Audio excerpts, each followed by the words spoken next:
Derivatives trading involves substantial risk of loss and is not suitable for all investors. Past performance is not necessarily indicative of future results. Well, good morning. Pretty sparse this morning. Oh, I see a win there. Peter Navarro is busy blaming the day traders.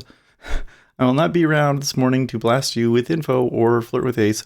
Watch Fox Business to see his credit. I will check that out. That's kind of interesting that he's saying that. Although, I do kind of have to wonder a little bit.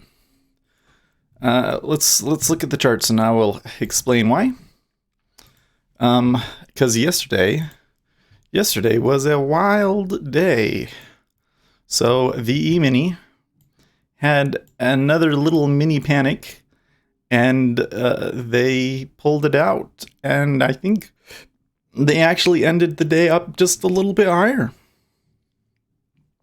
And when that happened, there was quite a significant ripple across the markets when that happened, because that's basically a higher low. Now remember, that's not terribly predictive unless you're like on a day basis, like Dow theory.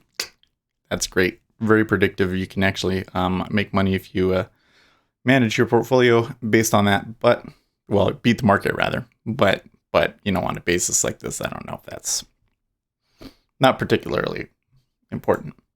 But the market definitely read something into it. And you can see here, the big one, though, was the Treasury. And I think that we should look at the 30-year, because 30-year seems to be where everybody's piling in. And we ended up the day quite lower. This was moving us up from the Chinese yuan, moving us again. Really big move up. We ended the day lower, same in the 10-year, and you can really see it in the 5-year. So we're kind of back to balance. We kind of got this area here in the 10-year. We're going to look for 24 is kind of what I'm going to consider balanced area. You can see there's a overnight point of control at 25. So we may visit that. And then let's see here. Today is Thursday. So we are going to have some news. Unemployment claims, we're looking for 215,000. There's also going to be final wholesale inventories month over month and a 30-year bond auction today. Given that there's a 30-year bond auction today, I'm going to guess that the Treasuries are still going to be a little bit buy happy.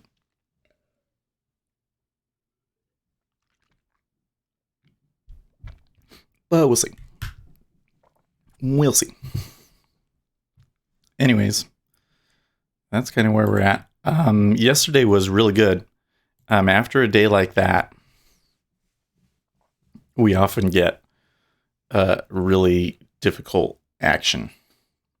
So I'm probably going to be a little bit more risk adverse today. Anyways, so when you look at all of that, it kind of looks to me like what is happening is the yuan is moving, and although it does affect U.S. companies, I'm not convinced that it affects them that much, and I think that the markets may be just over panicking a little bit. Because for them to pull it out like that yesterday, it kind of says to me that most of the down action was shorts trying to get in, and that they all got stopped out. So this market is actually turning out to be incredibly resilient. It is not like it was in December when everybody was panicking, and it was like almost, what is the word? It looked manipulated to me. It looked like somebody was pushing it down for no reason. This market, it kind of looks like the day traders are trying to sell it, and they're not quite getting what they want anymore. So we'll see. Today could be an interesting day. Okay, so after there's my spill, let's load the levels and everything. definitely going to need those today.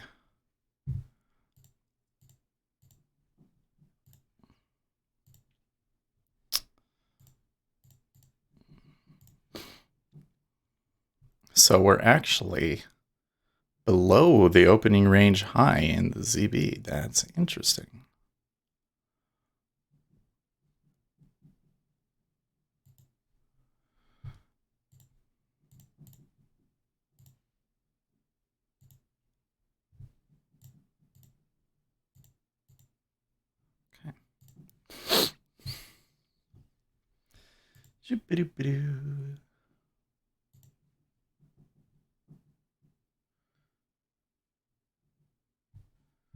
Okay. Dun, dun, dun, dun, dun, dun.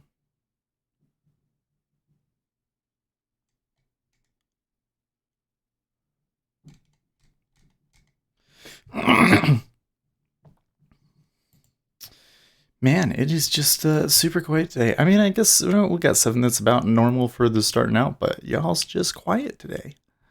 And the market looks quiet today.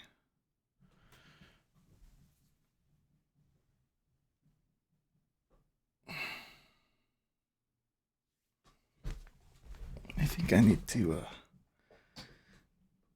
move my chair up a little bit.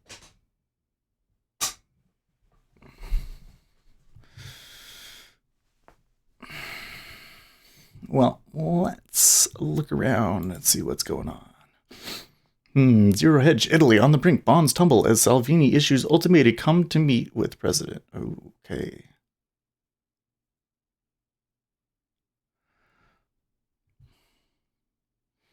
You know, I saw a story the other day that was saying that they believed that HSBC was loaning China money to hold the currency up, and that, if that's true, that would be like a big deal. And apparently, they're investigating.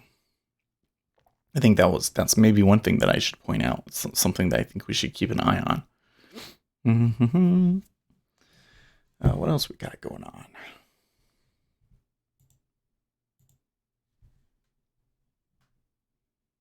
Still need that window.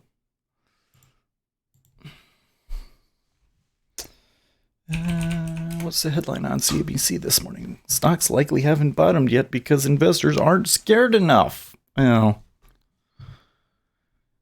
maybe you're right. I mean, it really does seem like investors aren't scared enough. I mean, like they didn't go down as low as they did in what was it? The beginning of June. We're not even close to that. And then, of course, there was the whole, thing back in December. Not even close to that. And I always kind of said back in December, like, we should be testing that 2600. Maybe we finally do it now, but at the same time, it might require another impetus to make us move that way. But maybe the Chinese have more tricks up their sleeves. We shall see. Okay, here comes the news.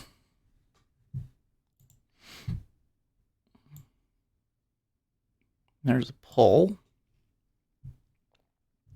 Not much of a reaction.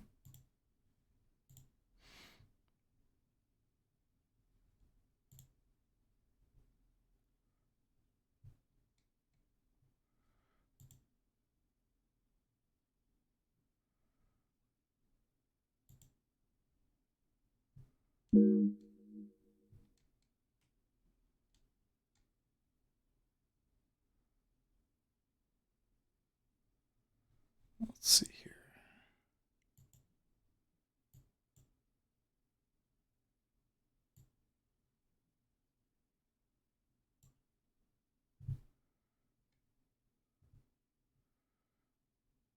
$209K versus 215. So it was actually a little bit less than expected. I guess it was enough to move us down a few ticks, but kind of looks for the most part, like a nothing burger.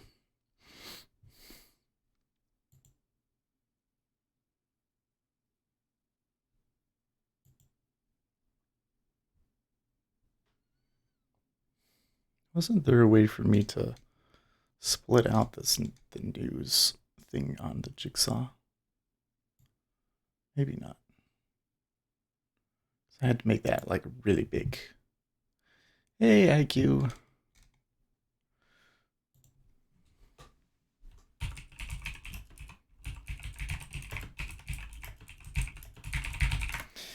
It is quiet, isn't it? I mean, not just in chat. I mean, we don't have Uzi.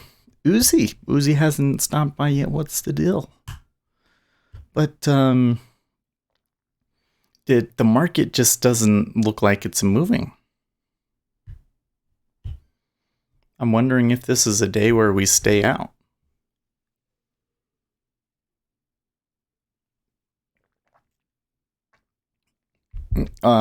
This might also be good for us to maybe have a run up in equities.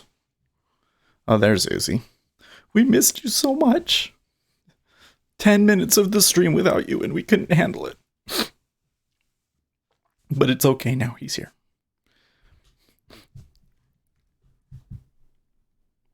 Actually, I was kind of like, something's wrong. 26.5. They are selling it. It kind of looks like they want to sell. But, you know, they have a pretty big opening range, too.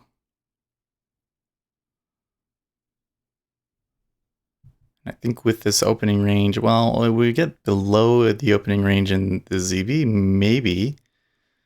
maybe we could start selling it. But I'm not getting any kind of like clear indication of anything really unusual. There was a little bit right there before the news, but actually it was a reversal. I don't know.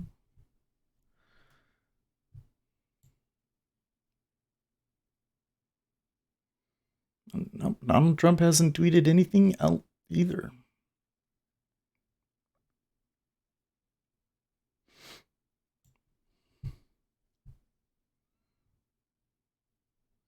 Missed the sell and ZB waiting on a pullback. Oh.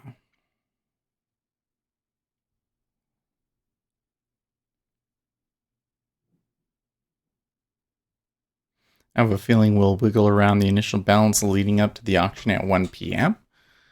I don't know. It kind of looks to me like they want to sell, but look at the liquidity in the 10-year. So we were doing 2000s, and now for the next 4 levels, it's 1000, and it's not moving. So I'm a little concerned because this reminds me of Tuesday. Yeah? So there's a signal, but it does not look like a reversal to me here in this spot.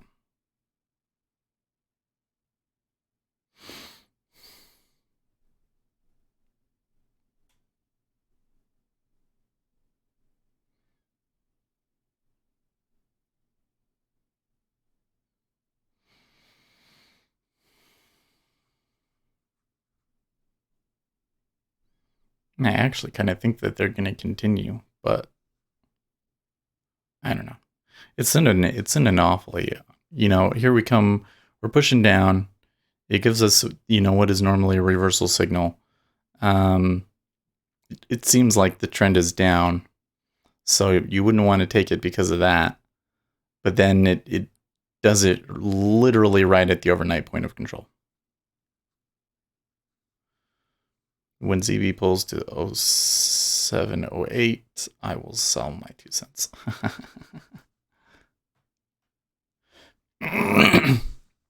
I think IQ has more than 2 cents in there, in that account of his.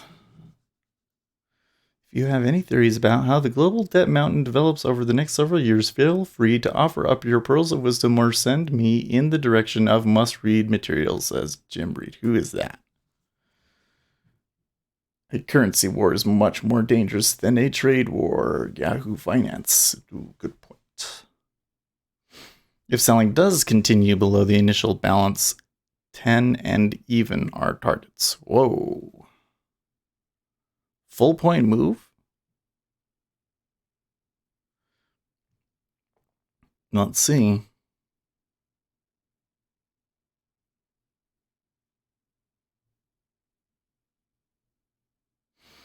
You can see there was definitely a turn there, but the market's not reacting to it very much.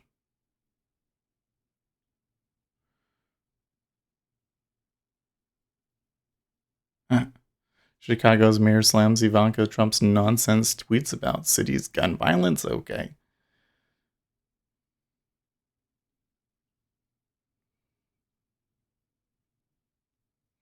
IQ says ES 2900 today. Oh, well, that's easily insight. It's only like 7 points up, 9 points up.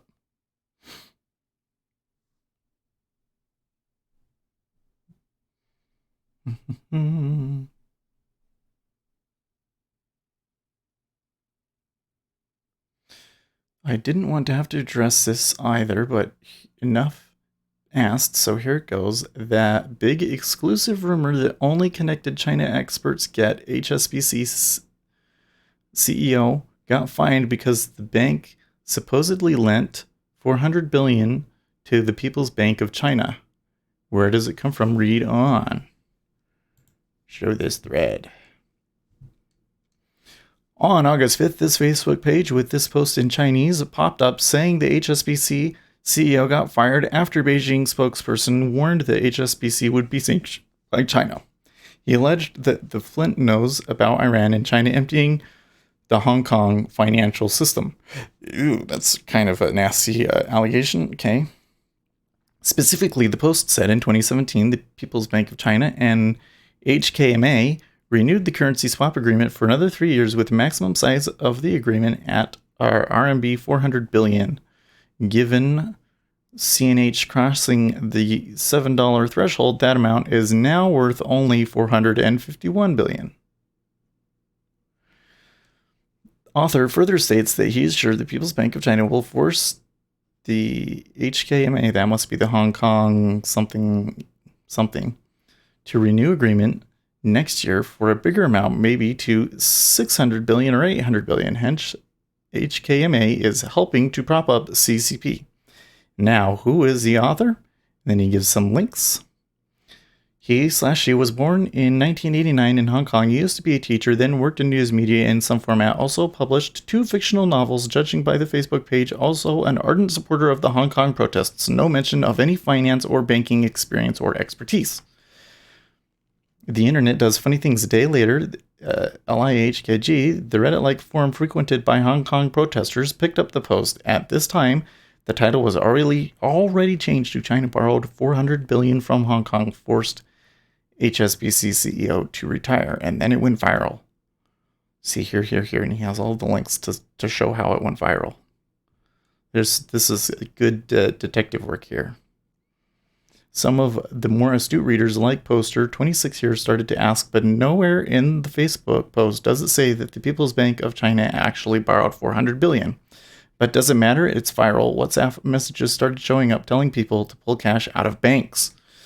Finally, when rumor made its way to the English-only crowd, and when the Chinese-speaking crowd already got tired of it, it got picked up by your very well-connected non-Chinese-speaking China experts and became the big rumor.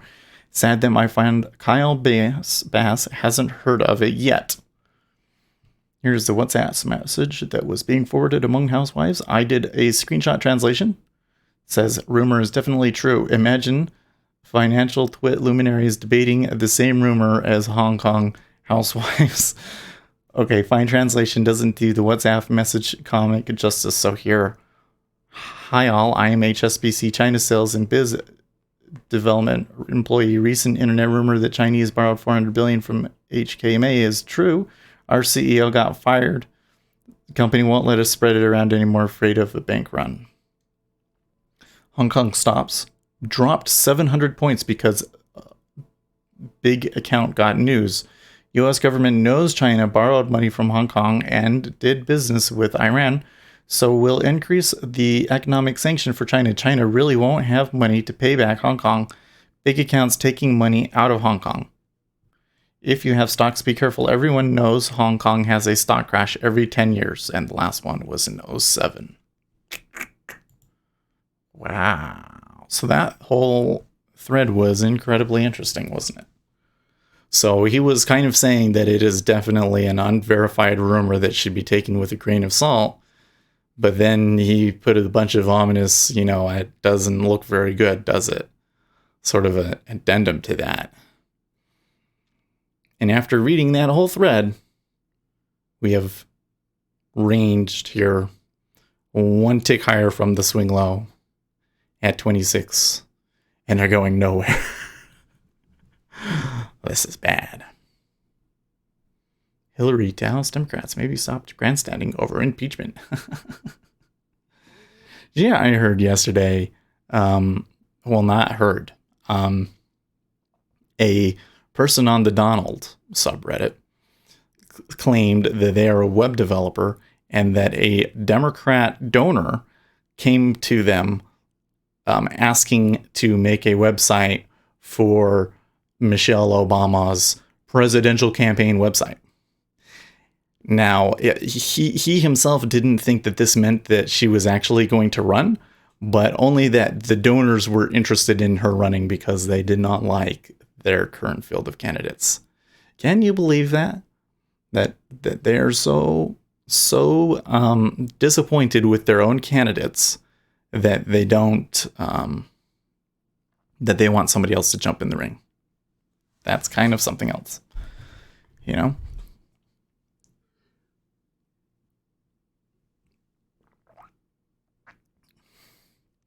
And I guess since we don't have anything else going on, we might as well talk about that. Because here's the thing that's crazy to me. Okay, Kamala Harris is a smart girl. As far as I can tell, she is really sharp. Okay. Pete Buttigieg, it probably has some of the best stage presence I've ever seen. It's not all the time, but when he's on, he's on. Oh, look, now they're moving down. They're not really giving me a clear sell per se, but I think you could maybe try going with that. It's too rough. We're probably going to regret not selling it, but I don't think that I can make a move. Who else? There's a couple of senators in there that would normally do okay. So like some of these people like maybe Kristen Gillibrand and some of those people. And maybe if the field were a little bit different, they would be a more serious contender. But the thing is it seems to me like they actually have some candidates that could do well. But I think that the problem is the environment on the Democrat Party. The issues that the voters seem to care about, the things that the voters seem to want them to do, are making the field look like a joke. As a German, are there going to be Republican dates like the Democrat ones? If so, any notable contestants except Donald Trump? Okay, so I'm not entirely sure. I don't think that they have set anything up on the Republican side. Let's double check that though. So I do know there is one guy running against him. I know that. So far, it's looking like the Republicans won't be having primary debates for the 2020 election. Okay, so yeah, that's right. So there's a guy running against him named Bill Weld. He's He was the governor of Massachusetts. So he's running against Donald Trump. And then John Kasich and Bob Corker both kind of talked about running against him, but haven't like announced anything yet. So there are people trying to run against Donald Trump, but so far the Republican Party has basically been ignoring them. And then it looks like, just from my quick Google search there, and that was from June 27th. So it looks like that so far the Republican Party hasn't budged on that. So it's possible that they could still have debates, but if there was, it would probably be like a big deal, and you'd probably see news about it, and we would talk about it then. But I doubt that they're going to have debates. That could be a real dumpster fire if they did. I don't know. So it would basically just be Donald Trump telling Bill Weld how dumb he is. As I don't know if it would be particularly fun to watch.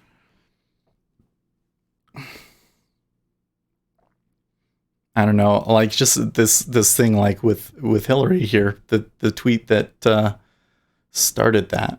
Interesting how the Democrats have 720 contestants and the Republicans not really anything. Yeah, well, because you don't want to run against the sitting president in your own party. You know, think back when when Lyndon B. Johnson, old BJ, came out and basically told the nation on national television that he wasn't going to run for a second term. That was a huge deal. Man, if that happened today, that would be such a big deal. You know, something that I found incredibly interesting, because I've been watching documentaries on Netflix about past history. So been watching I watched the ones about World War II. Now I'm watching the one about the Vietnam War, and I'd like to watch the one about the Civil War too, if I get the time. But when we're watching war documentaries like that, you can't really watch it when the kids are around, huh? So it's been the slow watching. But you know, what I've noticed is that big stuff happened. Like I look at it now and I'm like, wow, that was a really big deal. And I've never even heard of it. And it's like, what happened was, just as things were just as crazy back then. It's just that people weren't aware of it because most people didn't watch and read the news and follow things. And now that we're on the internet, everybody's like aware of everything that happens, and it's like a huge deal to everybody all the time. But when we say that like the world is getting crazier and crazier, it's not. It's really the truth of it is that the early 2000s, you know, up until 2008, were like the most peaceful times in history. and now here in the 2010s, the world has reverted back to its normal volatility. Can you imagine if Donald Trump got on television and said that he wasn't going to run for re-election? Man, that would be crazy. Anyways, this market is not cooperating. I think it wants to move lower, but they're not doing it, are they? I mean, if I was going short, I think I would have to be out. And it's doing this thing again. Look, there was, well, okay, that one was 14, that one was 15,000. Two of those within one of these zipper ranges. That is not conducive to scalping. And it's 650, so they seem unlikely to move much more during this 30-minute bar. And are they going to make a big move in the next one? Well, they usually don't, because they're probably waiting until the equities open. So this looks a lot. This looks a lot like Tuesday. Everything is still largely peaceful. The only difference is the amount of companies that profit from selling you panic. Well, that might be true. I mean, in all honesty, when I came out and I saw that the big move that China had made, I thought that it was like financial Armageddon. Markets did sell off really hard on it and all. Don't get me wrong, but it's kind of starting to feel to me, at least in this moment right now, and I could really regret saying this in the future, but to me right now, it kind of seems like that we panicked a little bit, that we oversold that news. What are all of those things on the DOM like ORH or PC? I assume opening range high and previous close or something. Yeah, it is exactly what they are. So I have a nifty little indicator. I'm going to post this here in the next coming weeks. I've already recorded the video and I was going to put it together, but the video is about both Jigsaw and NinjaTrader, and I really wanted to get a thing from, I should message him. I wanted to see if we could get an affiliate link from Peter. But I have an indicator that you can put on your chart in NinjaTrader 8, and it will export these levels for you. And it's really, really easy to add your own indicator and add your own levels to it that you want. But so I have opening range high, previous close, and then the BBZL1 is something called the bull bear zone, which is like, man, we've explained this so many times, but it's always hard to explain, and it's really hard to explain on today. So here was the close yesterday. What you do is you look at, okay, here was the open, and then what was the furthest that it went? So it went down like 4 ticks, and it went up like 16 ticks or something like that. So this was the larger move. So then you take the 50% retracement of that move between the open and the high is right there. And so we get the bull bear zone there is between 27.5 and 22. And it's like an 8 tick range around that.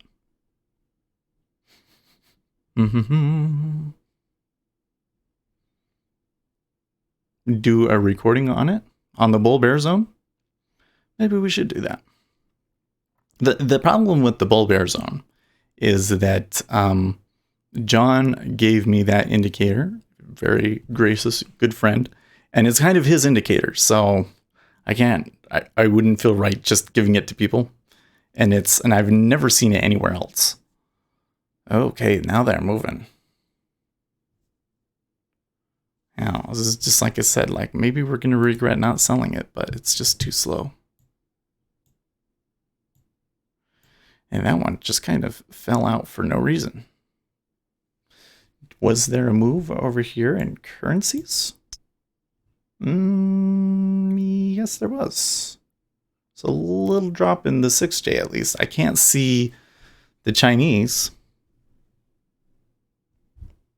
Lucas waked up, yeah. I'm assuming that IQ was talking about do a recording on the bull bear zone.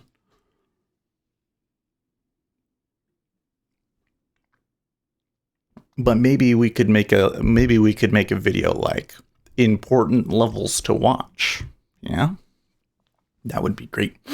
But I think we do a video like that, we have to have something cool to give them. I think that's what I go. So, oh my gosh, we haven't even talked about this, and I don't really want to get into it because I don't want people brigading or making a big deal out of it or anything like that. Okay, so that's where I'm going to tell you guys about it, but please don't go and do anything, okay? So I started this stream because of a contest on futures.io, and the contest was a journal contest, and the prize was a NinjaTrader 8 license, but this one was a little bit different because you had to do a video journal. And so I started my YouTube channel to do this video journal contest on futures.io. And I was basically the only person that entered into the contest. And so they didn't finish the contest, and I didn't get my prize. Wow. So there's a really strong bid at 23.5 that could cause us to continue But I would be a little bit that the last time that happened, they reversed. The last time that happened, they reversed. Let's see what they do. That looks like a reversal to me. Nope, it disappeared. Maybe it stays. I mean, I say it looks like a reversal to me, but there's no way that I could go along here. No way. So I think I just watch it go. Okay, so anyways, I started this because of futures.io. And then kind of what happened was they were doing the Bitcoin futures, and I said, well, hey, we could stream that, and that would be helpful to the Bitcoin people. So we did that, and so many people showed up that first time that we did the stream that we just kind of started doing it every day. Of course, we never hit the numbers. That one was like there was like 3,000 people watching at one time or something. That was crazy. Anyways, so whenever there's like a big development, and we've been doing pretty well lately, so I wanted to highlight that we were doing well, and I wanted to highlight how well we had done yesterday. I'll go on futures.io and I'll make a post. And so I made a post yesterday, and he said that the owner of the forum said, you can't do this anymore because you're basically promoting an external site and sending people's traffic elsewhere. Which to me is like dumb. Like, okay, like people come to a forum and contribute so that they can grow a community. And if you're not allowed to grow the community anywhere or beyond that website, then like, what even is the point? So I'm not going to say that he's like a bad person or anything like that. It's just, to me, it's like kind of an unfortunate decision. I think it's a foolish decision, but it's his prerogative to make. So I'm just not going to post anything about it. And I would appreciate it if you guys don't go and brigade that thread. Like, don't go in there and start replying to him and being like, oh, that's so dumb. Like, let's just leave that as like, that's the last post in there is him saying that. That's the way that I do it. But so from my perspective, you know, because I was putting stuff up there, now I'm like, well, why should I contribute to that website? Because he charges people to have their membership so that they can go there and download indicators. And I'm giving him my indicators so that he can sell them to people. And then I'm not allowed to get anything back in return. I'm not even allowed to just post the links to my YouTube, you know? Who was it? No, it was totally, sorry. It was Mike. It was Mike that said it. They couldn't do it anymore. You know, it was the owner of the website. Anyways, so I'm like, I'm not gonna post my indicators there anymore. So I think what we can do, I made a downloads channel. Oh, you know, I totally forgot about that. Here in a second, we should go do that.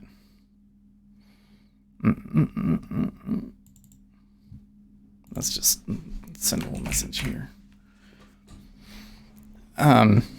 Man, you know, it's not really giving me a very a good risk reward spot to go short. It's coming back up like 2 or 3 ticks and then staying.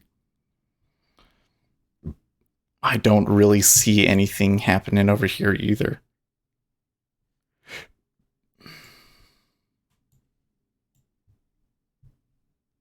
The E-mini is moving up, but it's just getting creamed here.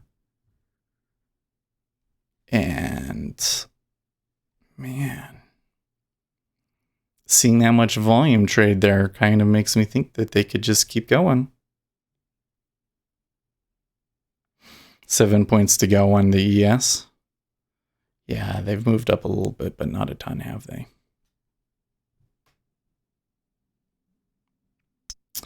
Well, this is sad because this is a good move, but this might be like the only good opportunity that we have today. And, you know, I mean, you could sell at 19.5. That doesn't really make me feel comfortable. I would much rather get a really good turn. So anyways, what I think we can do is we can just put downloads in the Discord. So let's try one. You know what? We should make like a NinjaTrader package for it.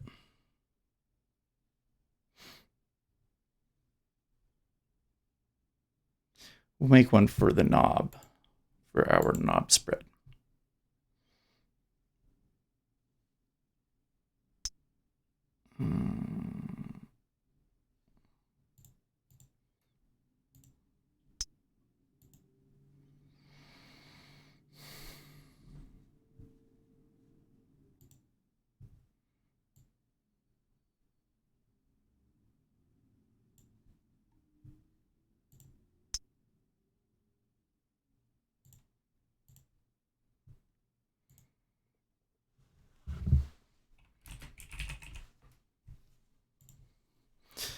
Well, you're getting a more meaningful pullback now.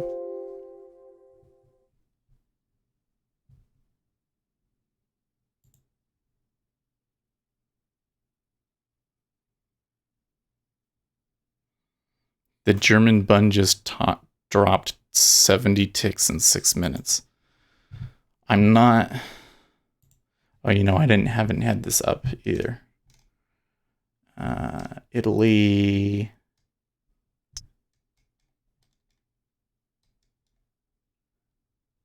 Germany considers U-turn on fiscal stance with new debt to fight climate change. GBP USD runs lower, cracks outside meat of trading range. If I come over here, the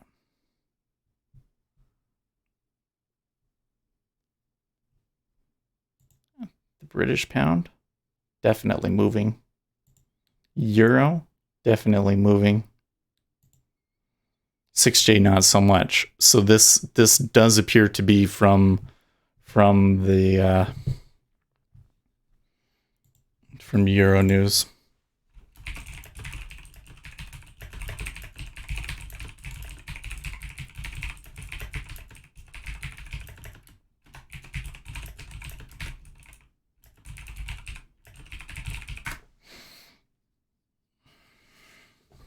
Interesting.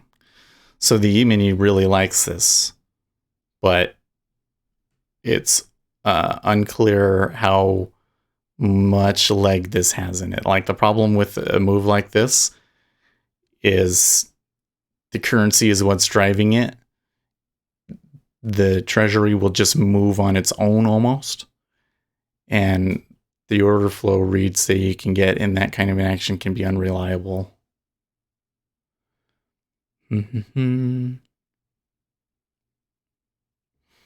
Anyways, so now that I did that, let's come over here and add the spread indicator.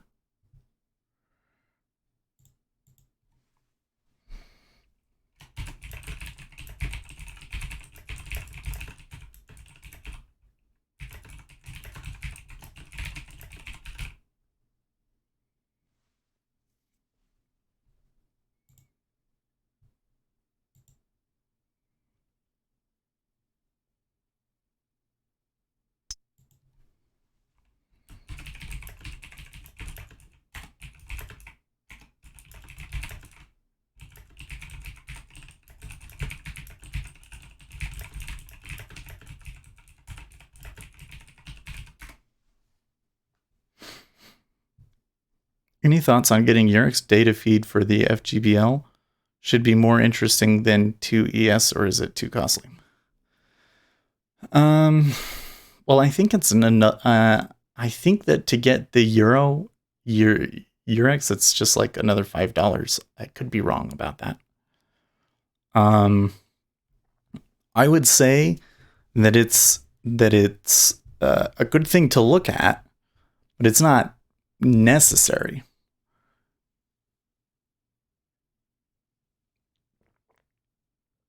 I mean, when it's moving, you guys usually come in and give me a heads up that that's what's going on. I wish I could see it, but part of me is just too lazy to put it on there. I would be more interested in getting the data feeds for like things like the the the tick. So like this indicator that they have to show the number of S&P 500 stocks that are up that day versus down that day. This is still being incredibly odd flow.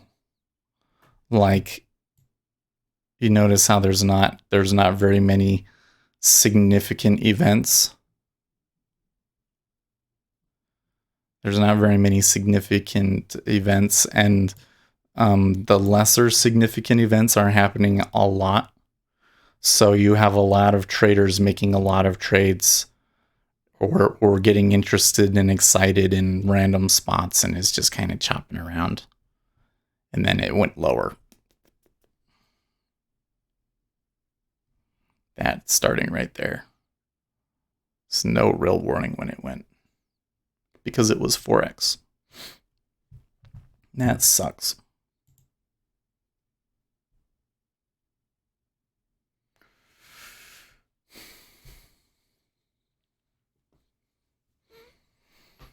I suppose when we got the 5 tick pullback, that might have been an actionable trade.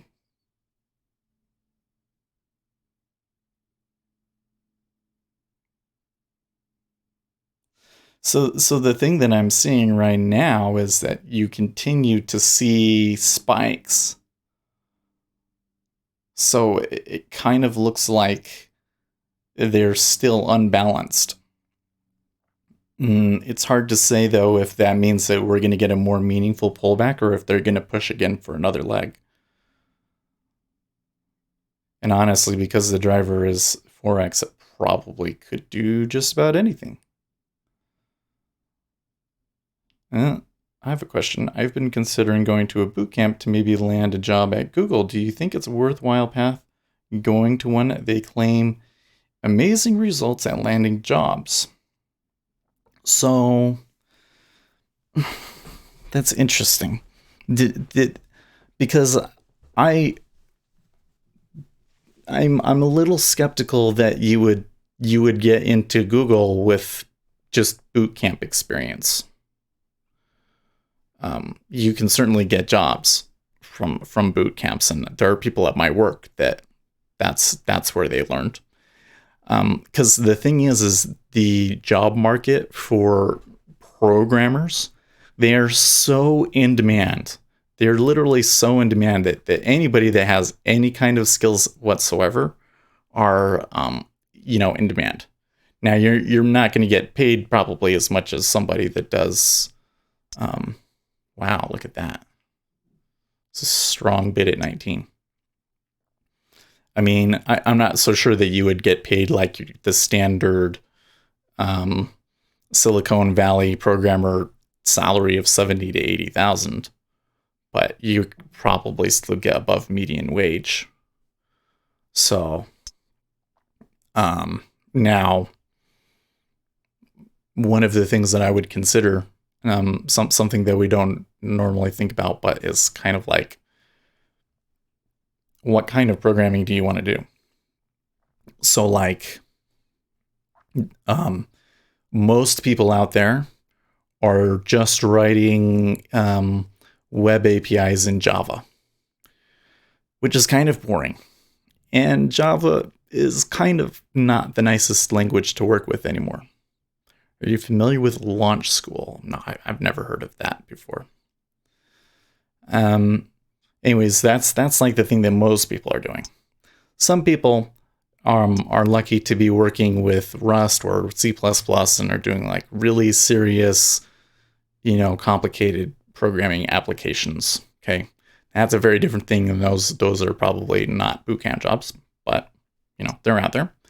A job that an industry that's doing really, really well is just the JavaScript programming. So like, there's some nice new frameworks like React out there that If you program in React, that's like one of the higher paying languages out there right now. And there's all sorts of weird places that you can specialize in. Like some of the more advanced stuff, like computer graphics and visualizations and things like that, right? So depending on what kind of stuff that you want to do, you might want to go out there and see how far you can get with the resources that already exist. So like React would be a really good example. I think because at my job, my role is going to be changing. Our group is going away and they're reorganizing pretty much the whole structure of the development groups. And we're still talking about where I'm going to go, but we haven't decided. My role is going to be different. But I would prefer to go and program React because I enjoy doing it and it pays pretty well. But there's also like site reliability engineers is another place that I might go. But I really like React. And if you do React, there is a ton of stuff online that you can use to learn React. And you can do that on your own and kind of see what you think about it. And then if you feel like that there's too much that you don't know, like, what is a linked list and all of this sort of stuff, and then you go to boot camp or something like that. That's probably what I would do. But you can certainly have success with those classes. I just I wouldn't expect to have the same opportunities as somebody that went to a computer science program. Because, a 1 week boot camp is very different from a 4-year degree in programming, right? Of course, on the other hand, a lot of the stuff that we learned in the 4-year degree in programming aren't things that I use on a daily basis. So I don't know. Okay, they're kind of acting here now like maybe I could sell it, but I'm still, it's the time period I think is what's really holding me back. The E-mini hasn't opened up yet. That kind of looks to me like that at 20 we might have been able to have taken a short though. But is it going to go down for another leg, or would you just be taking it off here at 18.5? It kind of looks like you could still be holding it. Let's see. I know I hate it when it flips like that. So did you see how they hit into 18.5? It ticked down. It ticked back up very quickly. And when it ticked back up, the 19 pulled. How much do you think the other treasuries influence the American ones, Italian, German, etc.? After a short bounce up, the FGBL is falling again. There's definitely a what is the word? There's definitely a notable correlation, without question. I wouldn't say that you can't trade without it. And it's situational, right? Like, it matters today because of Italy and all this other stuff. But most days it doesn't matter. And, probably a lot of the time, the FGBL is reacting to the US Treasuries,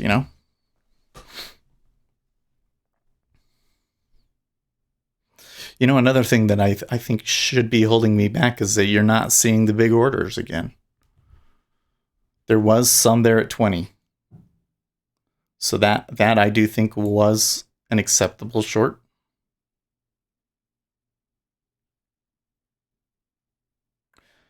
Overall, though, I don't think that this is worth touching. For me, at least.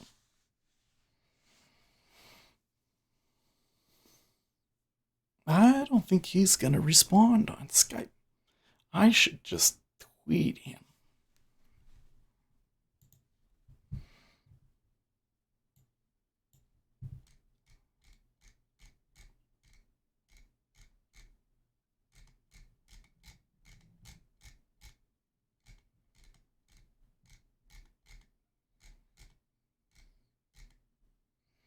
It was a long time ago.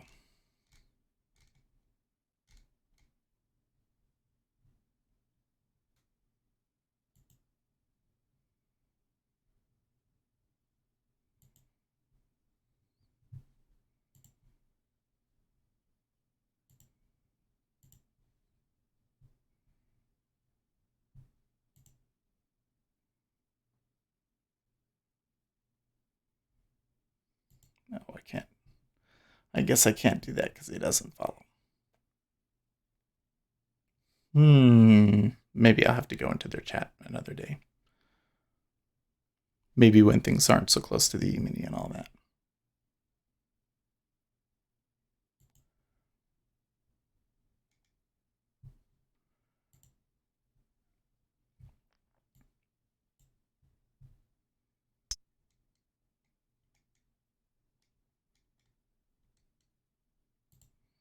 Make sure I got everything set up right here. Development Minister Gerard Mueller, there is less and less time to achieve the goals of the Paris Agreement, and in Germany we must increase our efforts and invest in an additional 500 million euros in international climate protection next year. Okay, I see what's going on here. So,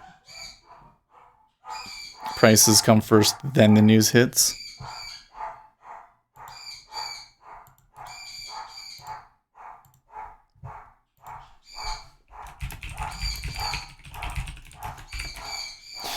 So, the reason that I think this is moving is that, the United States, we run a budget, a negative budget, right? Or deficit, right? We have a budget deficit. But over in Germany, they have a budget surplus. And, so the market treats those treasuries differently. Well, now Germany is saying that they're going to put 500 million euros into international climate protection in the next year. So the Germans are going to be spending a bunch more money. So that means that they're going to have to print more treasuries, or more bonds rather. And so that's going to increase the supply in the market. And that's why the bund moves down. I'm surprised that it moved this much, but the market's not very liquid, so they are giving us another, hey, you could sell it at 20. But this one is the one that you tend to get.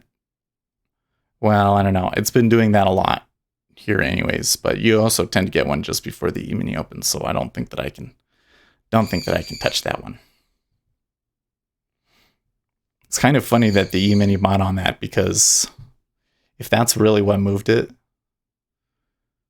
really shouldn't affect equities at all. And in fact, it would be bad for equities because that means interest rates are higher, right?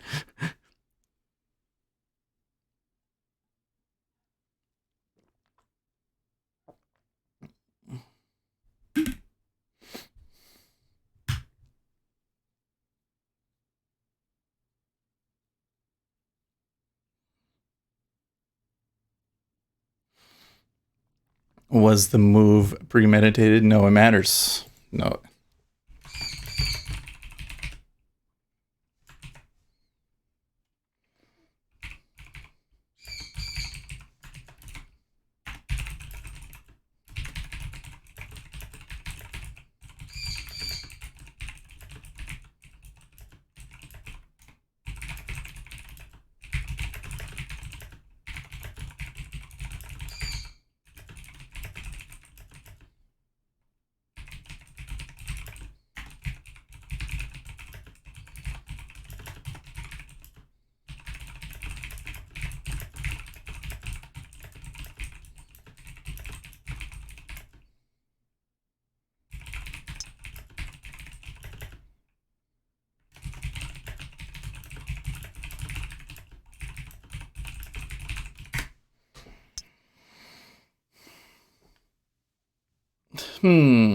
Now they're trading some big numbers back up at 21.5.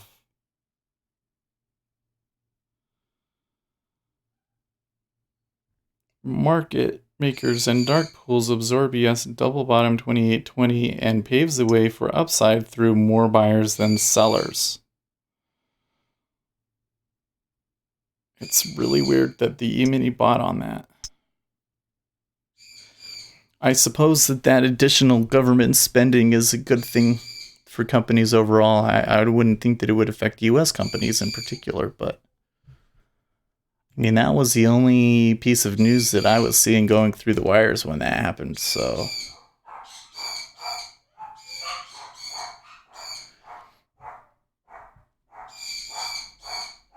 And you can see, even though we've been getting signals as every step of the way up here, it hasn't stopped yet.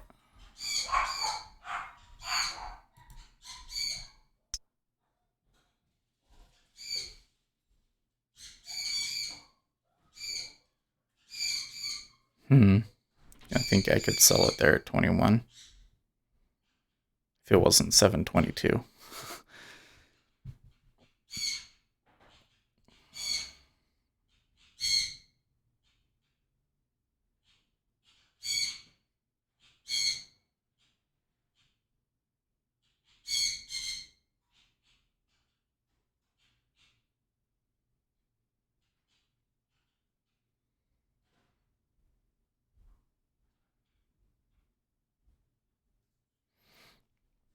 This move in the E-mini makes me uncomfortable because if we are correct about what made the Treasuries move there, and that is a really big if, because I'm not entirely sure, but if we're correct, I don't think that is like a super great reason to buy the E-mini. Now maybe they're just prone to buy the E-mini today anyways, but I wouldn't be surprised to see some pullback on that.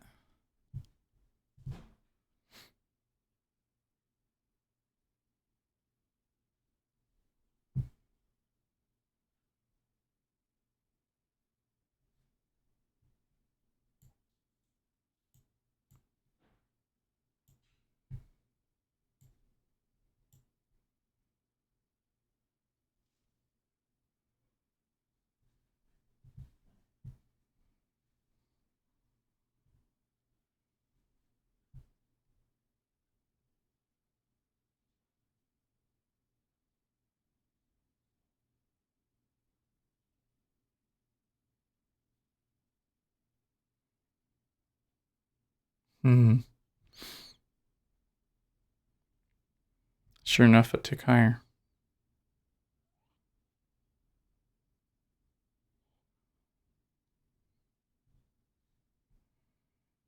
Took higher and now back down. Maybe now it comes back down.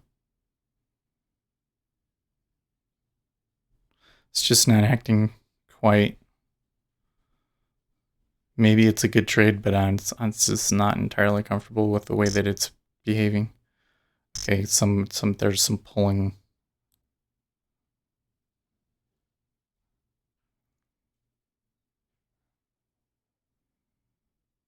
Those were like way, way out there.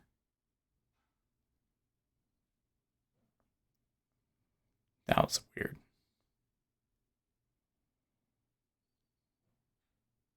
So that was robot doing something weird.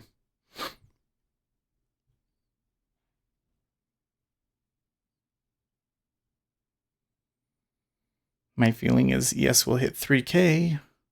Reason got to be something bigger than a headline, rather fear subsiding from trade wars and currency manipulation.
This is like a difficult spot to trade. I'm glad that I have the excuse of the E-mini about to open to because honestly, I would be trying to short it here, and I know that that pullback trade is like really incredibly difficult to predict. You know, I'm looking for the continuation, and I know from experience that it doesn't always happen, and that my track record on that particular is a little bit uh, sketchy.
All right. Anyways,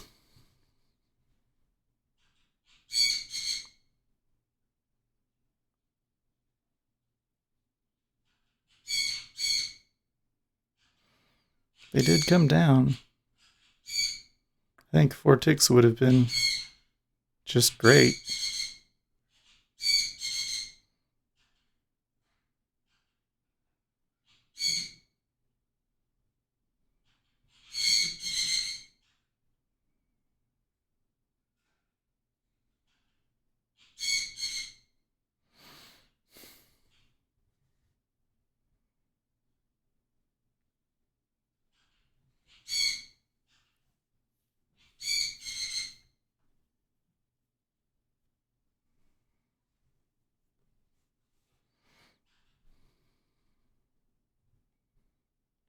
They're moving down because of the E-mini right now.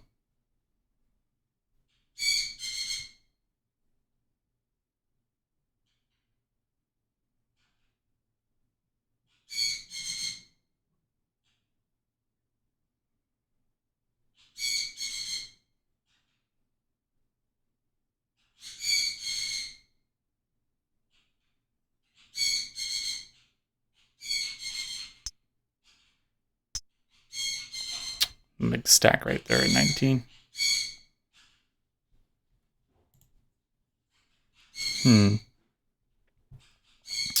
There's a lot more liquidity below us, though.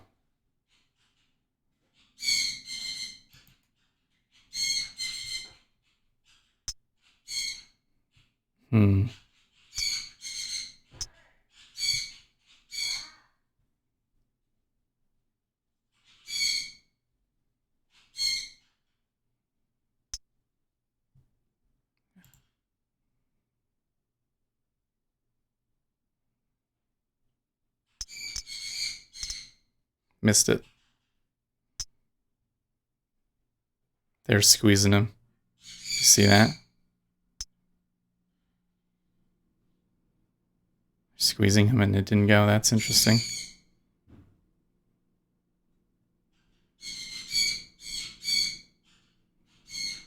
That's really interesting. I think that they should be able to move lower, but they stacked 2,000 on there and nobody sold into 17. That's incredibly bizarre.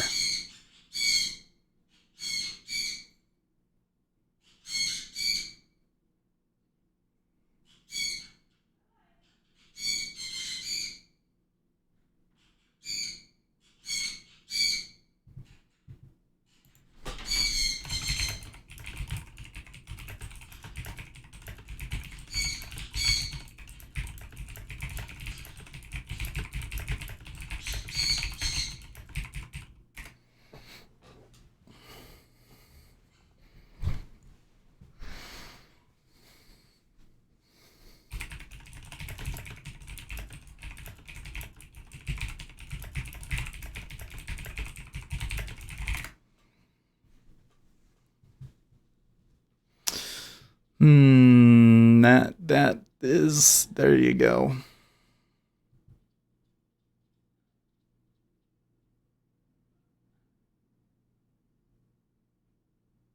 This is an incredibly bizarre push.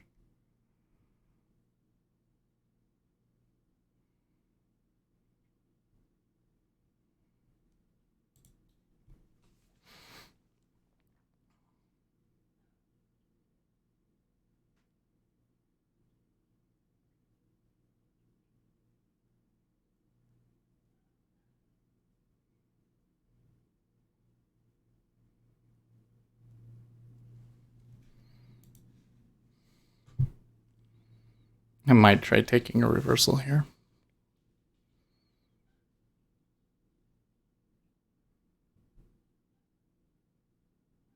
So it's not behaving right.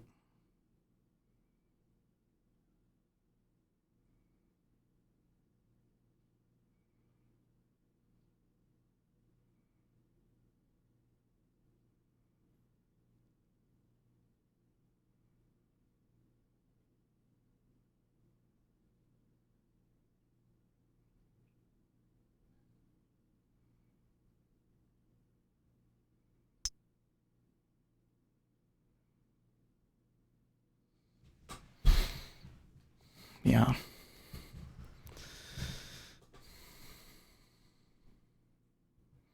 So now that we're a few ticks up, it's giving me the big interest again. And the E-mini is selling.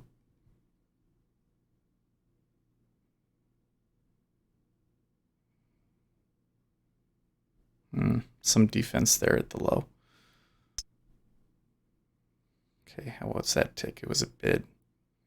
That was way out there, though. Okay. Quite a bit at 18.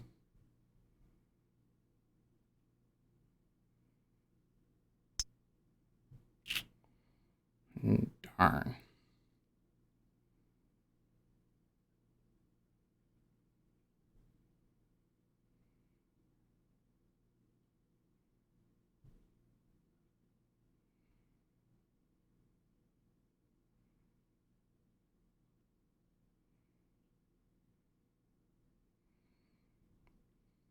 So the buyers are absorbing a lot of contracts here.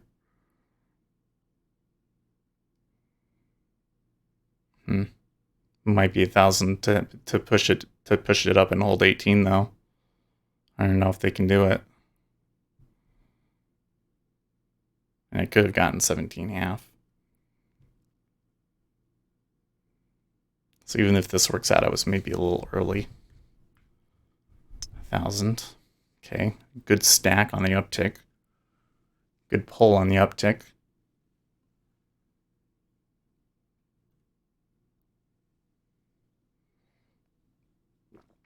No follow through.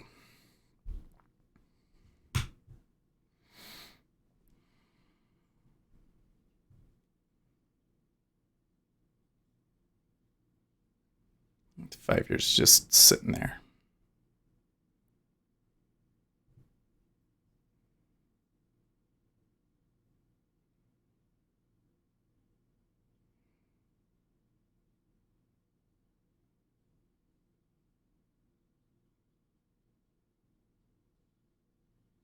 Okay.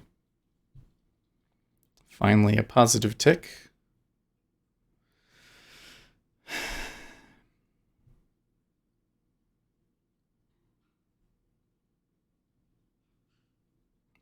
Okay.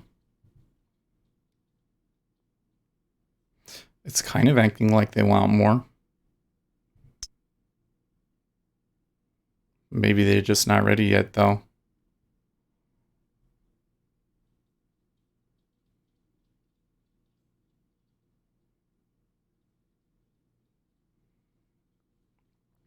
That time a little bit more tepid. But you can see that 19 pulls really easily.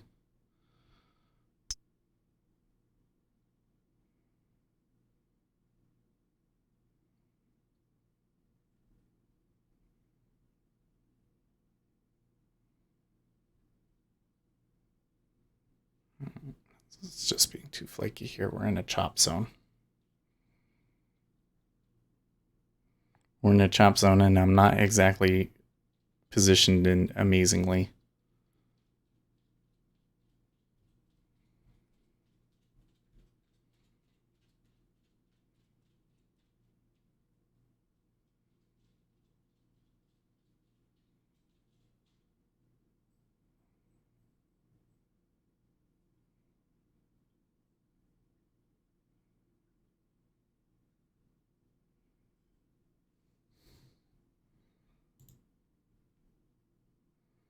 I do see that they've been trying to sell through this area and not getting much out of it. Well, there was 2 ticks right there. Good grief.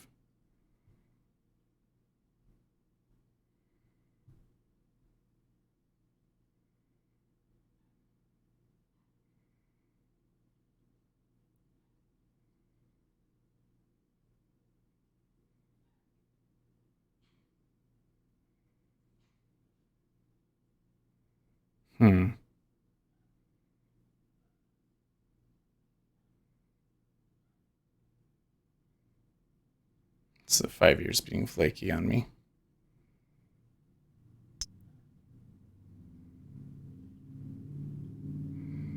There's some big orders being moved around, but they're like a point out.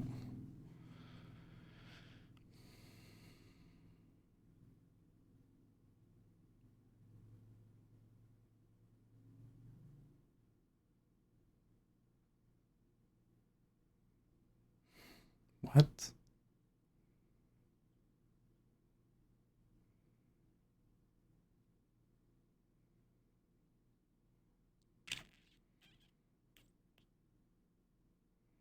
I'm not sure what to make of that. On the downtick, 1270 hit into 17.5, but it held. And they've lifted 18 a couple of times, but they're not able to hold it there.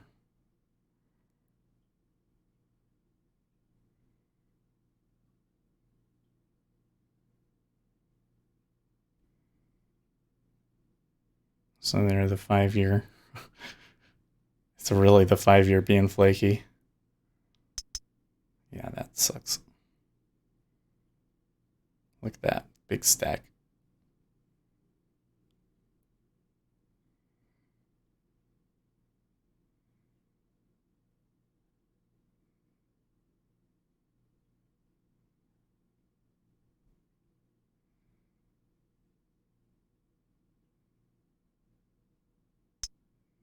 I think that somebody wants to hit the low here first before they reverse.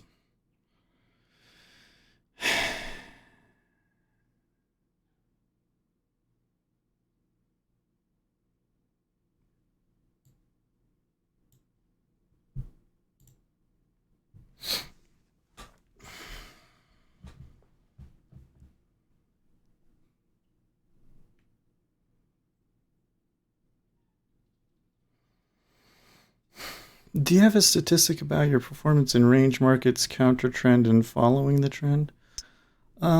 So with the particular things that I'm looking at right now, we only have about 3 weeks of stats. So, and since these past 3 weeks have been kind of unusual, yeah, I'm going to say it's probably not enough. I can say that over the whole period of my trading, I do way better in trending markets than I do in range bound markets. Unquestionably so. Although this strategy is a little bit more of a range strategy, so I don't know. I mean, that last trade there, I wouldn't necessarily say that it completely failed.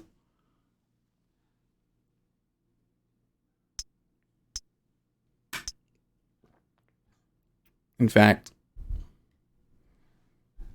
right now it's kind of saying to me that I was just a little early.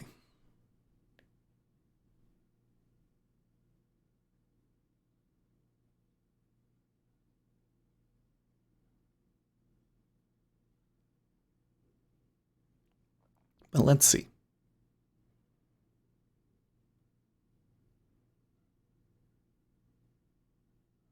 I took one there. It didn't actually give me. There was a spike right here in the 5-year.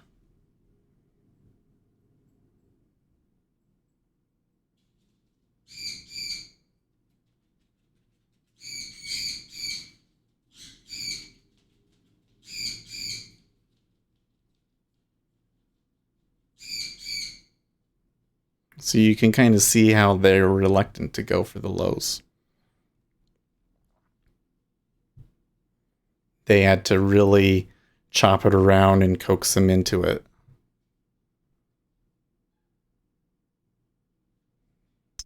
I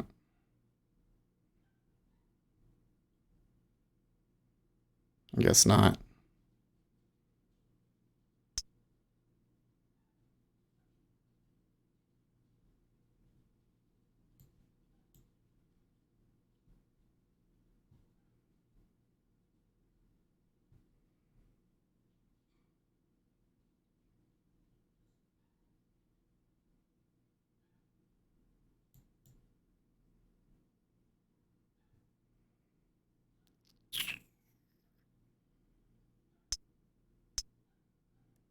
Okay.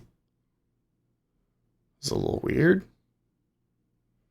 Some bids showing up there at 16.5. But it didn't hold.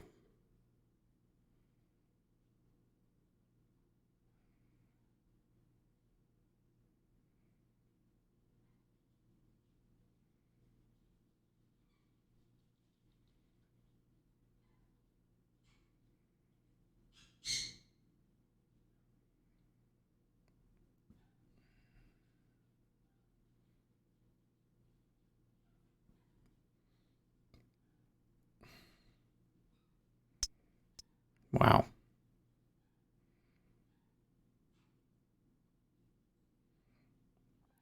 So that was nice, but I'm not sure if I'm entirely comfortable with this situation because it looks to me like that the sellers got trapped there, but buyers really aren't like picking it up confidently or anything. I mean, that last tick was good, I guess, but you can see they take it back down.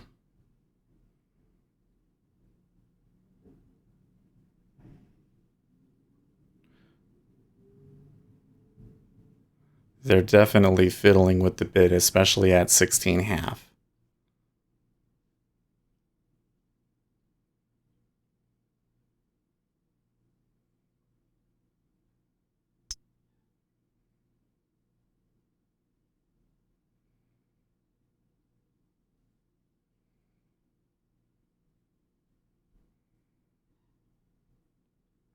And see, the stack at 17 has yet to be very solid, nor have they really pulled at 17.5 yet.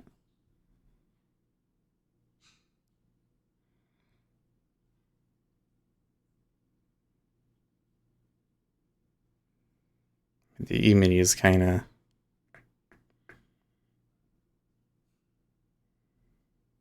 a meat grinder right now. The way I'm speaking is probably like really just disjointed and difficult to follow. I apologize.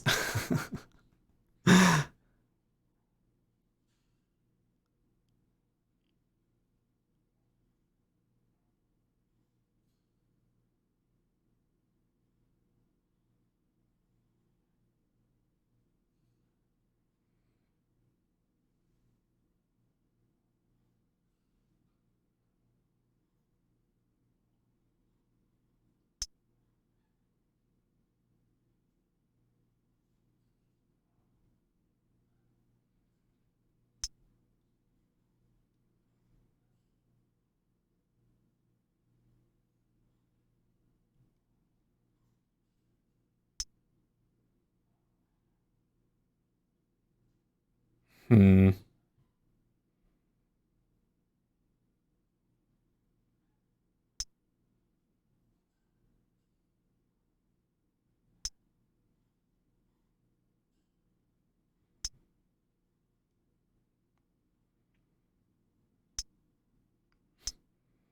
The heck is with this ask? 17, 130 and 17 half.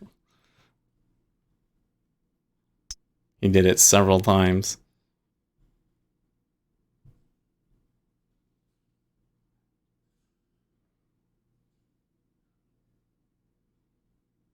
Hmm.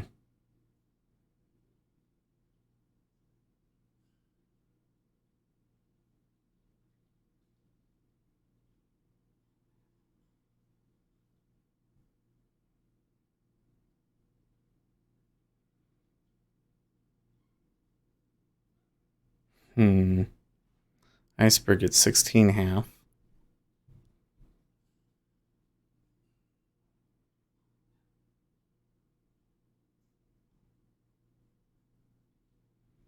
Got through it. 700 stacked on the offer.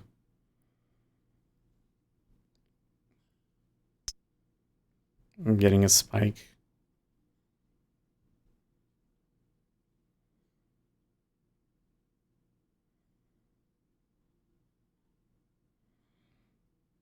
Look at the lower green lines for possible target on the 4 hour. I hate going against the trend. Burnt my fingers far too often trying to catch the low of the day. Yeah.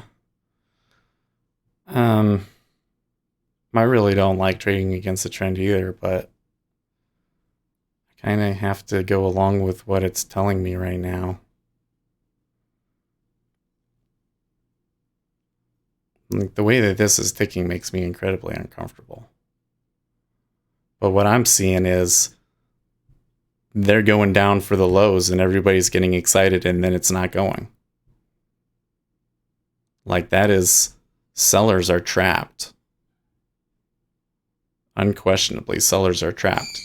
But they're going against the trend, you know? I'll put it at 8 just in case.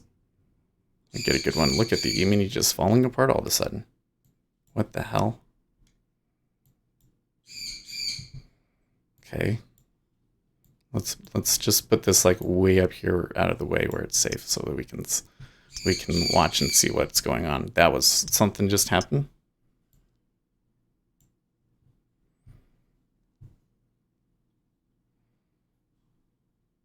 Germans, your most frugal population will somehow agree to raise the debt to fight climate change. Good luck with that.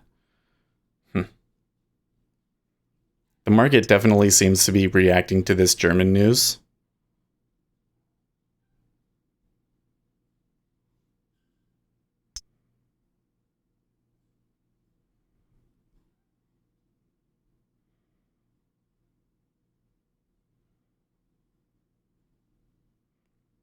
It seems like something else happened, but like why is the E-mini just all of a sudden like freaking out again? Did China come in and start moving things again? I don't know. This is weird.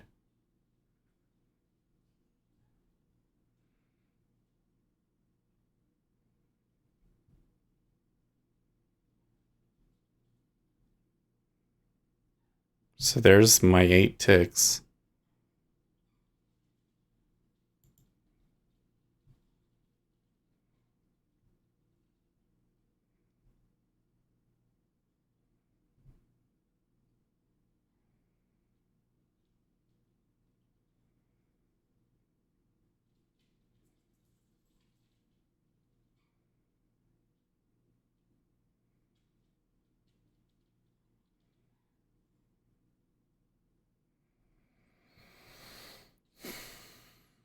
I should have just left it at the 8 and I would be out by now.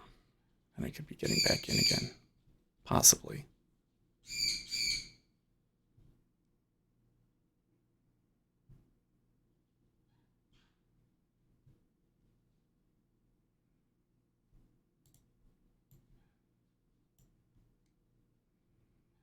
Oh my.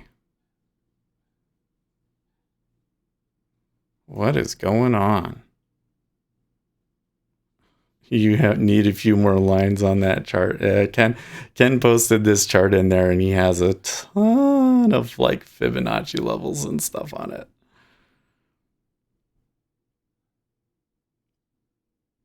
I think that they're just lines like price levels from the move up, and it's a really long daily chart, but it looks messy.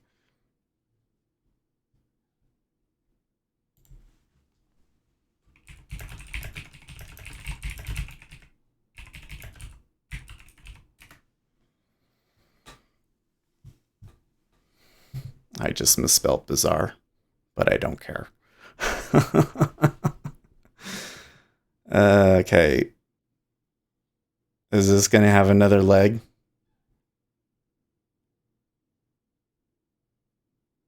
It's telling me that this is going to move again.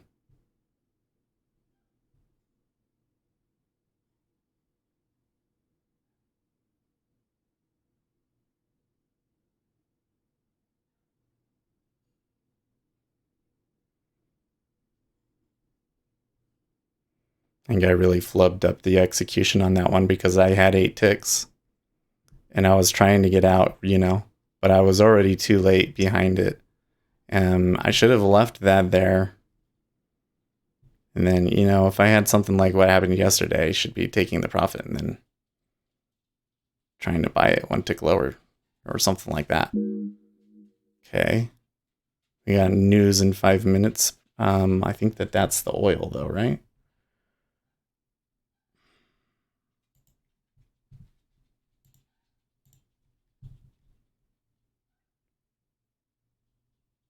Oh, wholesale inventories.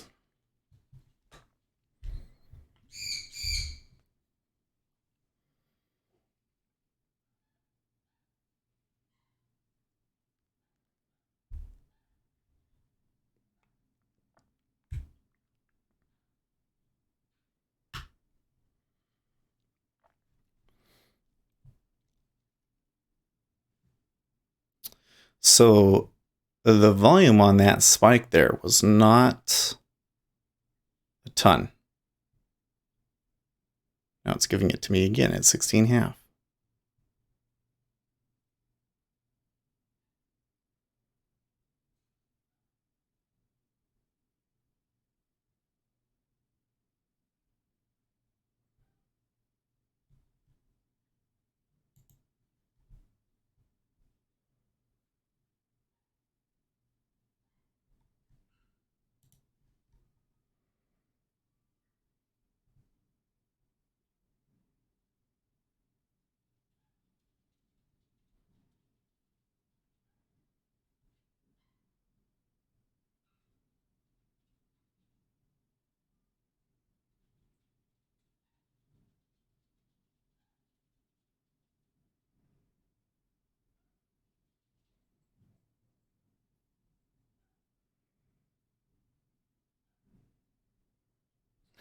Yeah, you cleaned it up. Now it looks better.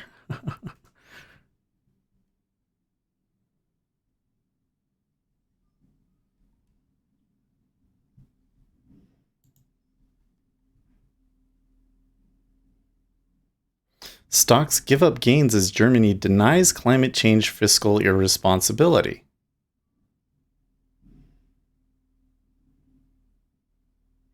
It really is this German story. Even that moved back up. So I guess it was denied and then they moved back down?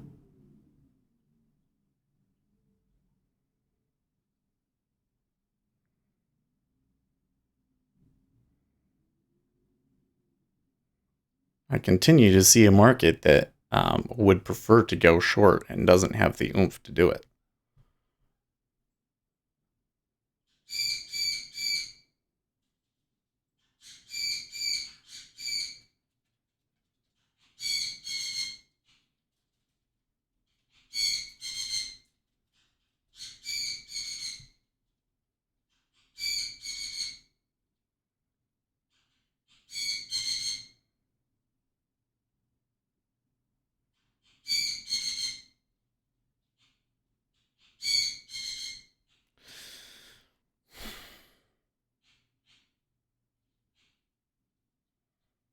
Germany now denying earlier reports it planned a fiscal policy U-turn and is considering issue debt and would dish its long-cherished balanced budget goal.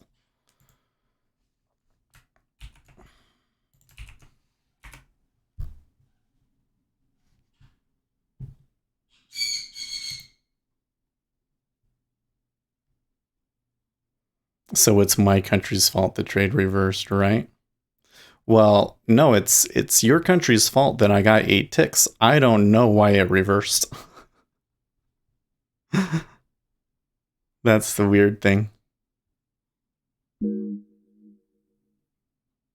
I suppose it reversed because the E-mini realized that it doesn't matter to them.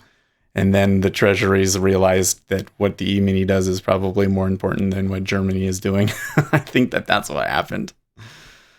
But they still looks like to me that the sellers, um, I don't want to say that they're trapped because the sellers still seem to have control and things on their side and everything, but it doesn't look to me like that they have enough to make a new low right now.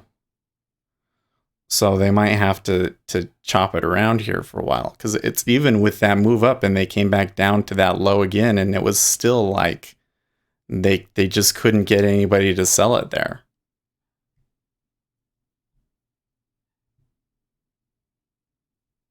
And it gave us another reversal signal.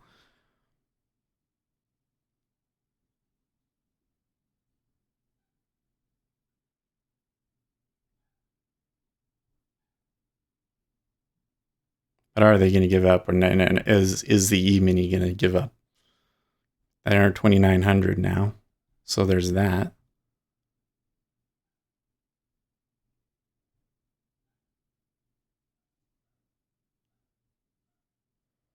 I should add that in the 5-year, the volume is actually was pretty flat through that whole thing.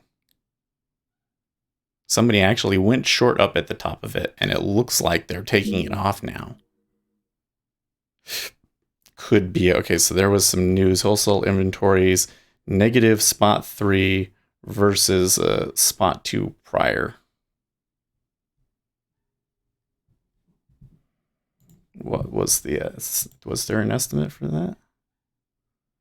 It was a spot 2 was the estimate. So wholesale inventories was bad. Oh no, I see month over month it was 0 versus spot 2. So it was bad, but by 0.2, and that's about in line with what they tend to be. It's still bad. It's kind of like the worst thing that you could hear. Not the worst thing, but I mean if it was better than expected, then that would have really killed the bear case. Not killed, but it would have brought a lot of question into some of the trade war bear case.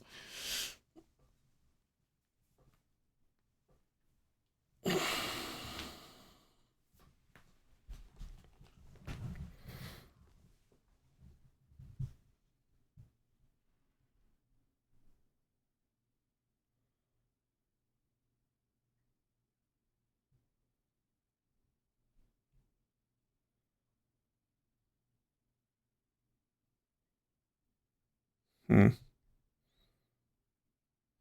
Well, iceberg at 17.5.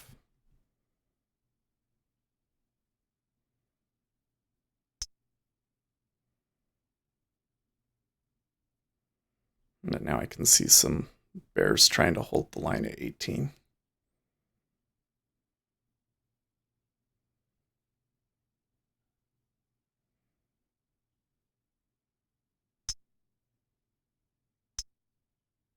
Okay.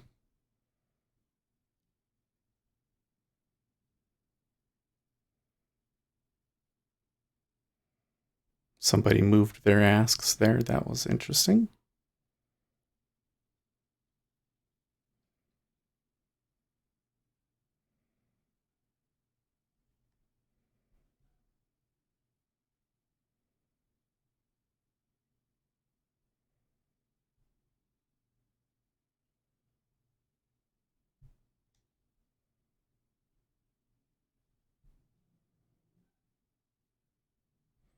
think what I should do is I should do it like this.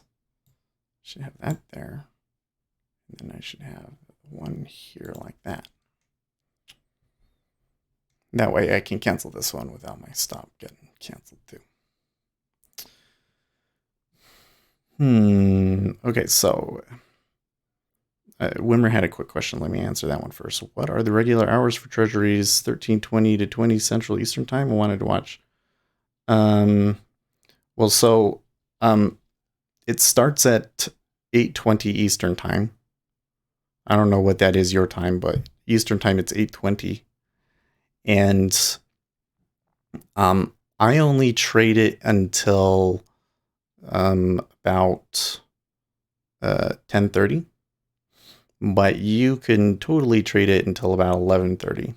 By 11:30 noon, I wouldn't recommend trying to scalp after that unless there's something going on like it's an auction day like today, or the beige book, FOMC meeting, that sort of a thing, right? 13:20. Oh, CET. I thought you said 13:20 CET is when your stream starts. Yeah.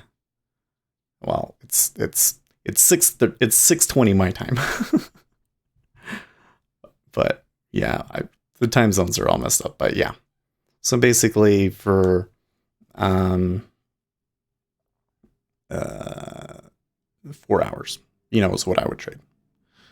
Anyways, and then at 4 o'clock Eastern Time, the pit closes. That's another important time to keep in mind. It's giving me all sorts of stuff here, and I'm not sure what to make of it. I may just have to cut this off and feel bad for myself. Okay, so Escarejo says, what did you do to conquer the fear of losing? I lose the opportunity to enter into trades because of this.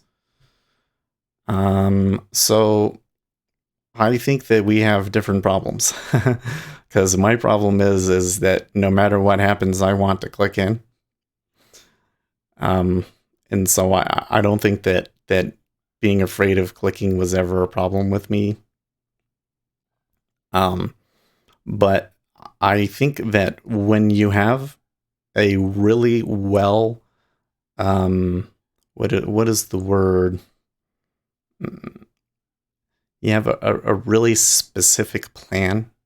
I have a really firm thing that I have to see for me to even consider getting in a trade.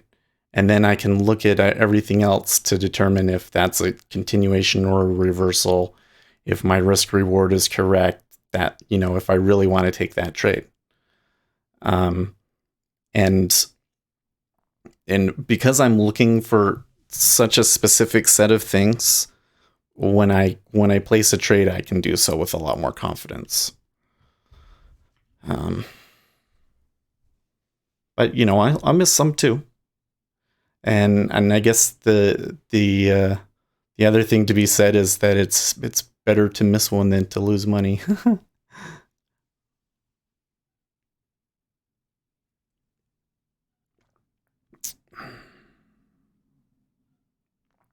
This is weird.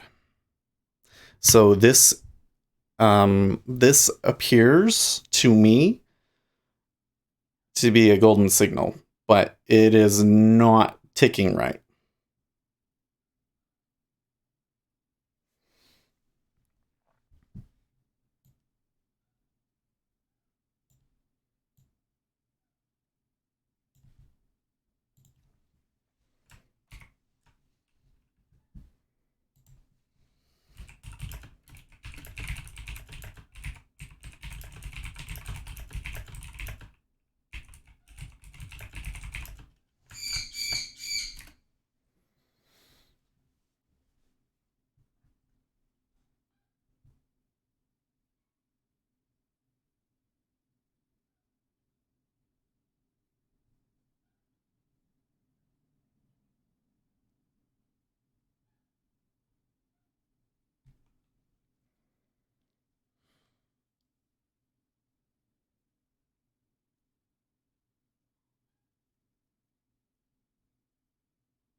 Well, if this ends up being a loser, that's going to be extremely unfortunate, won't it?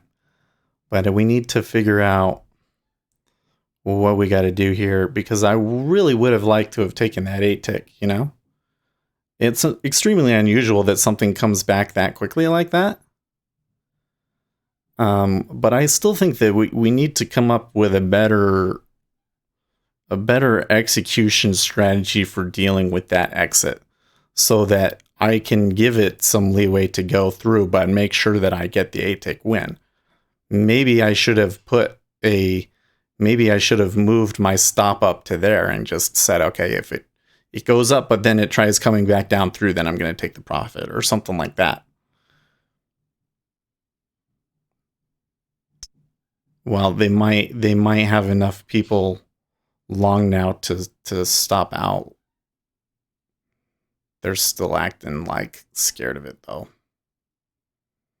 And it looks like it's the E-mini that's moving them.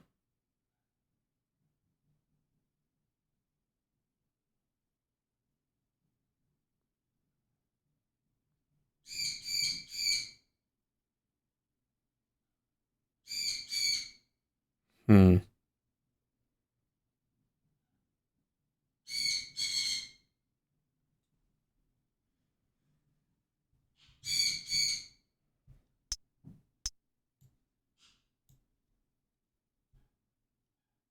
It's not going to let me out.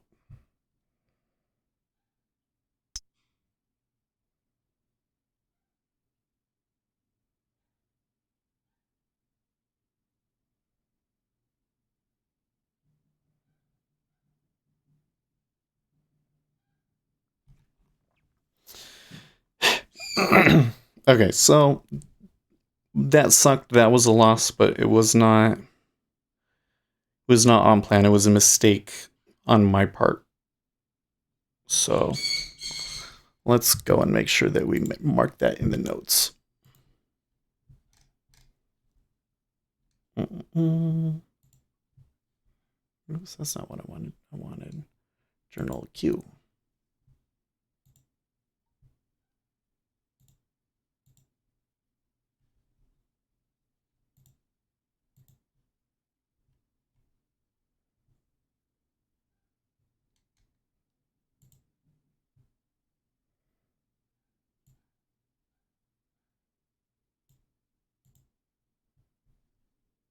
I really screwed up the exit here. I was trying to get out at 8, but I canceled the order and then didn't put it back in quickly enough. I need to look at my exit strategy here. I didn't record it.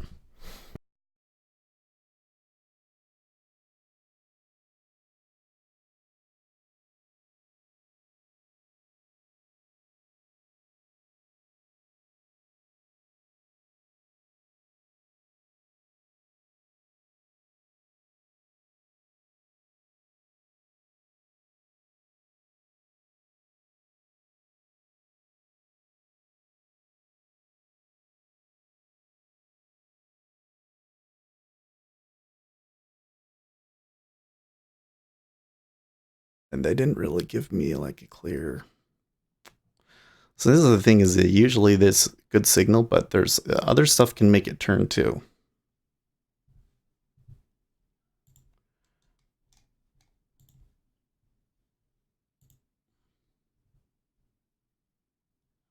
And this first one,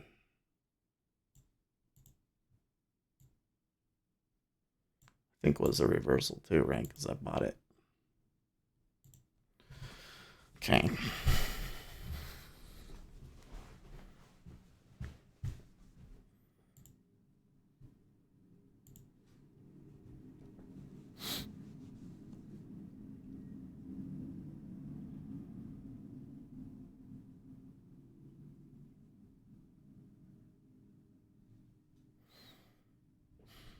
It's kind of frustrating because it's still telling me to buy. Except for that there's not big orders. I guess I should keep that.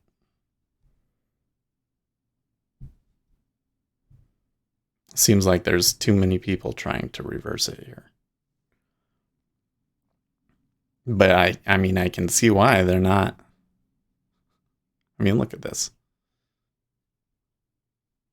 Perfectly fair look at 15.5. Nobody sold it.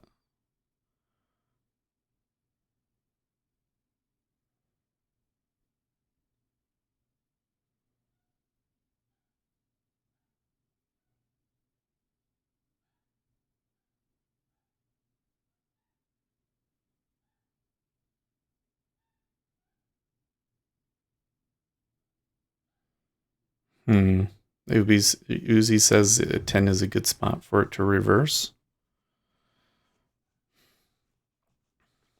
The problem I have at this point is that, well,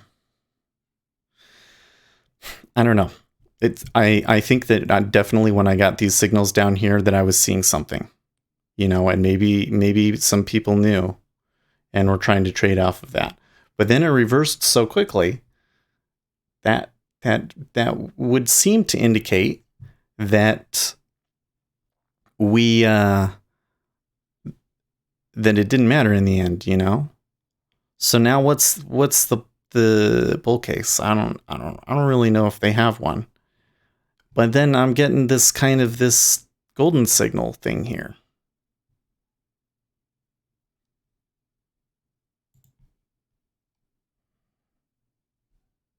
Like the golden signal should be like 2 contracts.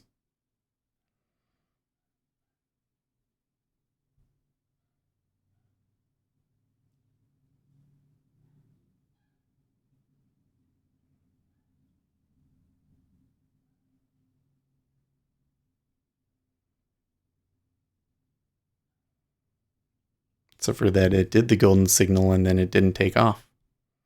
So is it really a golden signal? I don't know.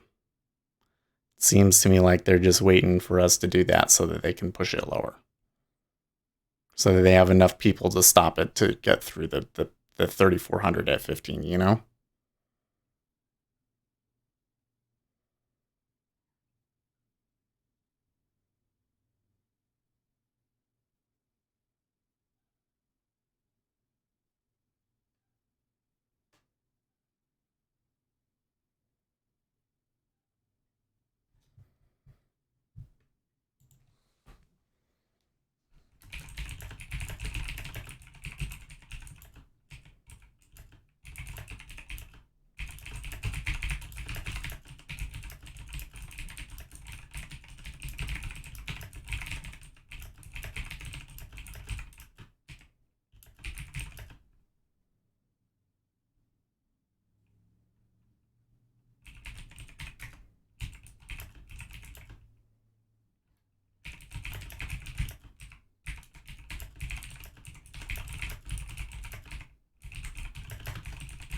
Hmm.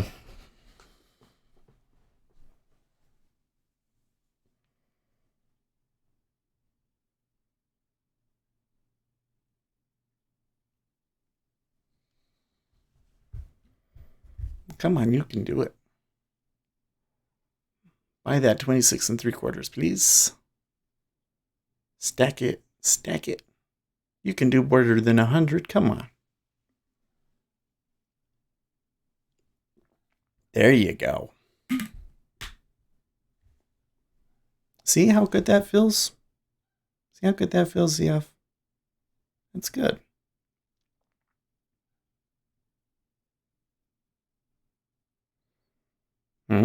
It's not enough to get the buyers in the 10-year to fill me, though. That sucks. Hey, No Monkey, how's it going? Hey, by the way, thanks for the replies yesterday on Twitter.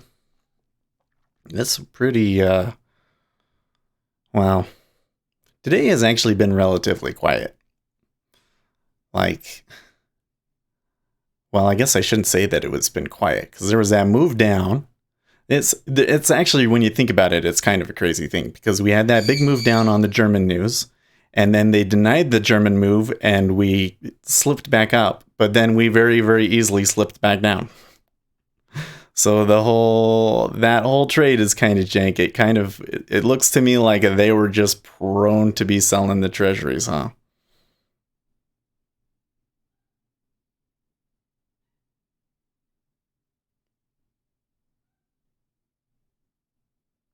And yet here I am getting long signals and taking them.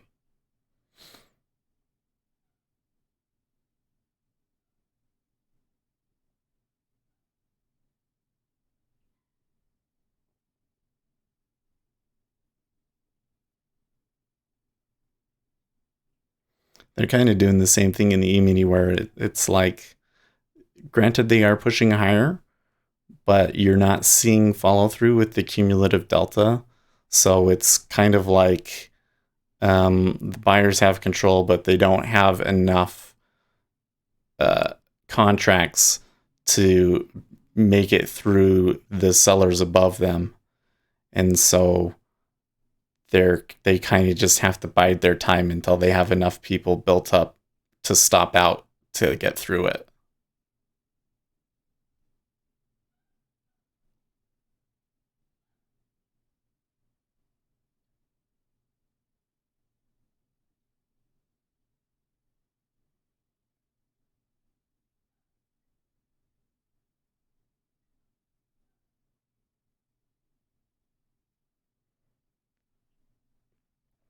I'd have to say this is one of the more frustrating trading sessions I've had because I had a really great trade there, and I would have been happy to have just stopped right there. Um, but I screwed up the execution. I canceled the order and then I put it back in, and I didn't do. I need to practice that. Is what I need to do because I wasn't quick enough on the draw, and it starts coming back down. You don't know if it's gonna come in for another leg or what. And that time it didn't. They went 9 ticks and stopped. And then they came back just as quickly as they came up.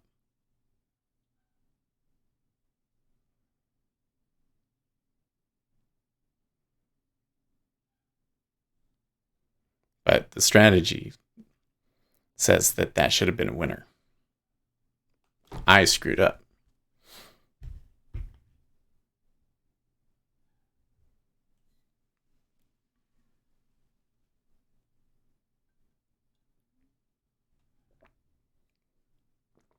It's that 26 3/4 is starting to look intimidating.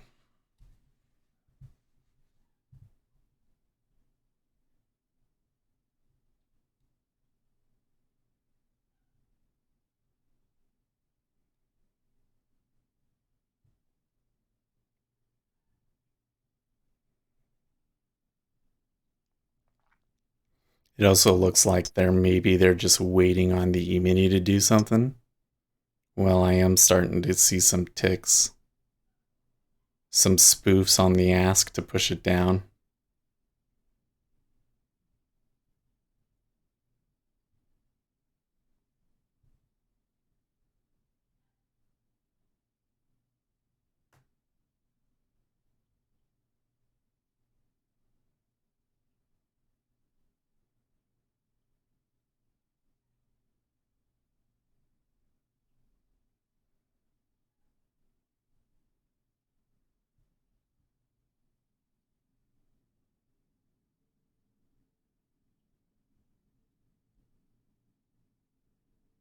Hmm.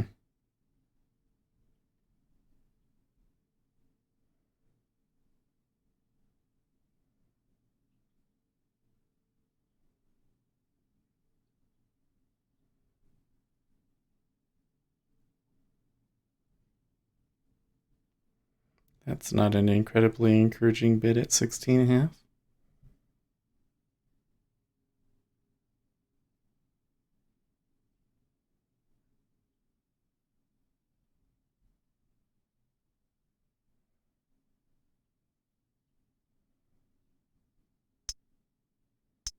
Okay.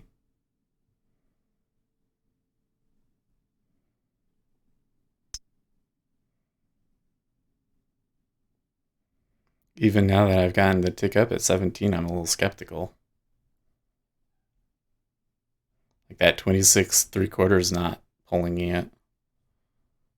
It sure did flip against it really quickly though, didn't it?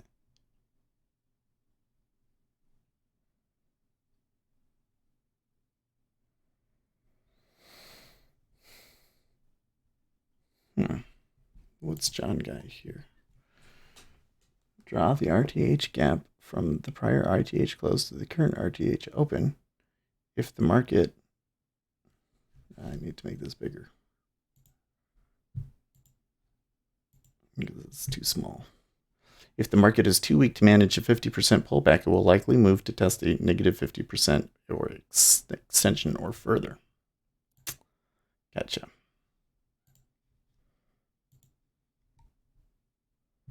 Okay, finally I got a fill.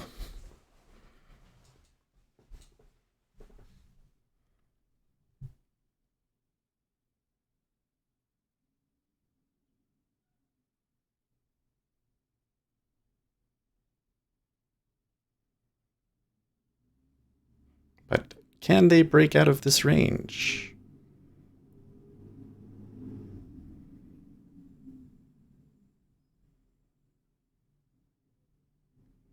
Find out next time on Dragon Ball Z.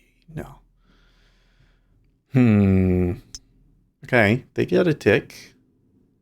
There you go. That tick into 18. Did you see how when they ticked into 18 that all three of these guys changed?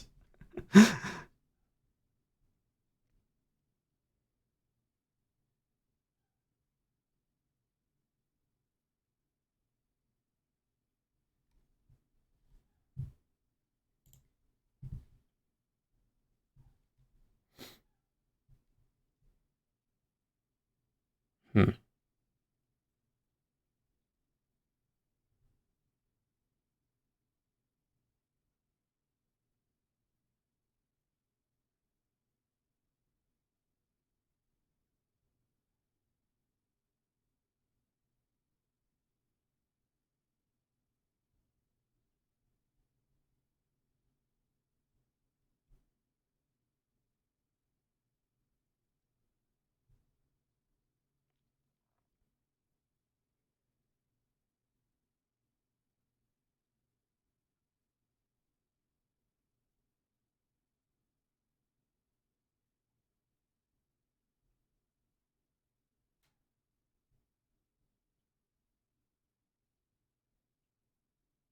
Hmm. So it's a little odd that the Treasuries came up here, given that the E-mini's not falling apart or anything.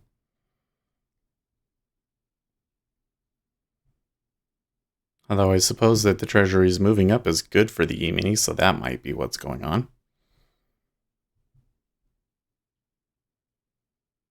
Easy money, everybody.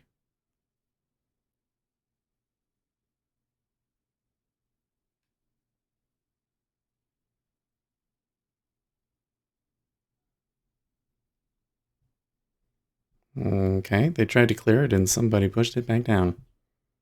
Okay.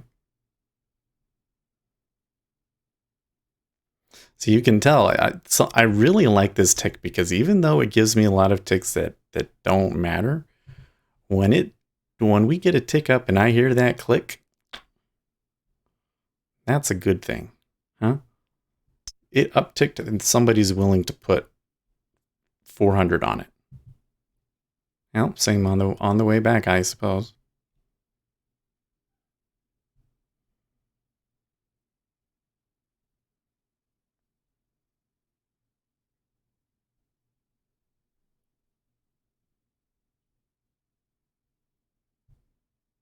Well, it being quiet here isn't a good sign, so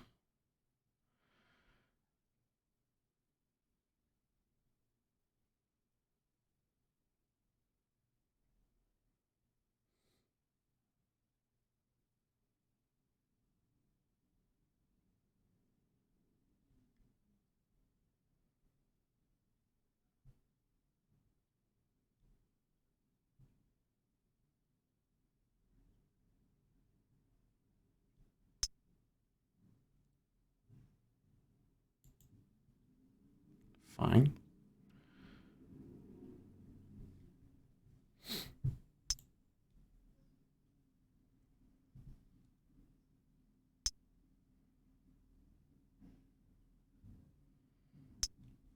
It's actually telling me, well, it's 8:30 now. It's actually telling me finally to go short.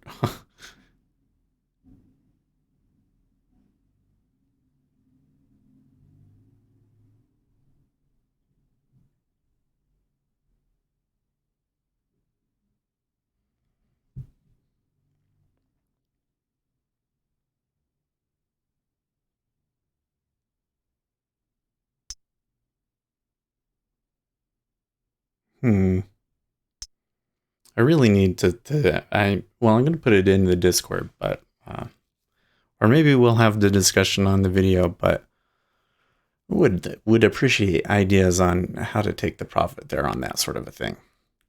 Like, you're getting momentum. You have a target out at 8, ticks away. You want to let the momentum continue through, and in that particular case, the momentum stopped 1 tick above it. So when it came back through, I wasn't fast enough. There's got to be a better way to execute that. And like I said, one of them was to move the stop up. That's one thing that I definitely think I should be doing.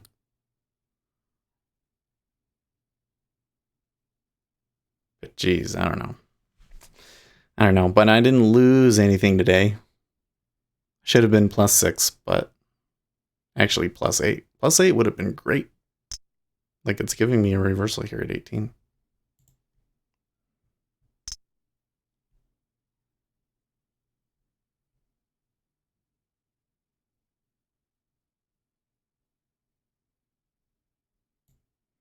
I have to go soon, so let's just take the minimum. In the meantime, I should generate the charts and everything like that.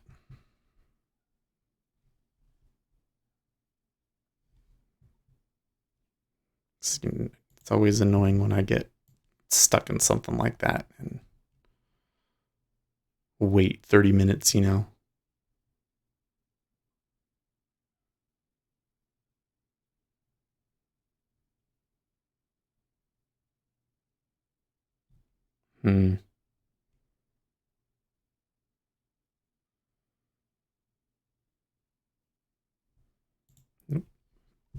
Okay.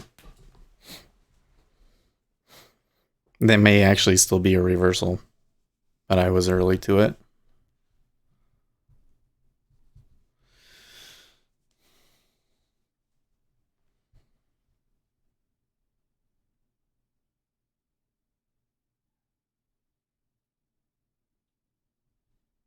$19.